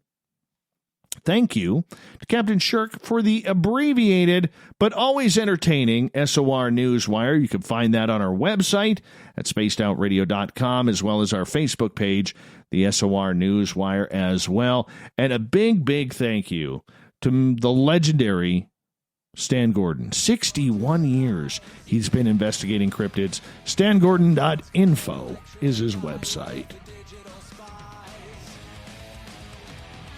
We got Mr. Ron Bumblefoot Thal rocking in the background with Little Brother is Watching. Bumblefoot is the official music of Spaced Out Radio, rocking us in and out of every single show. Get your horns up for the guitar god himself. Special thanks to everybody listening in at work, at home, in your cars, wherever you may be. Thank you to everybody participating in our chat rooms on Spreaker, YouTube, LGAB, Revolution Radio, Facebook, the Space Travelers Club on our website, and to all the snarkers and snarkettes hanging out on Twitter tonight. You were absolutely amazing, and thank you for participating on our YouTube chat. 167 people tonight. Remember, this show is copyright by Spaced Out Radio and SOR Media Ventures Limited. Thank you so much for choosing to share your evening with us, because together, my friends, we own the night, Mr. Bumblefoot. We need a favor. We need you to take us home.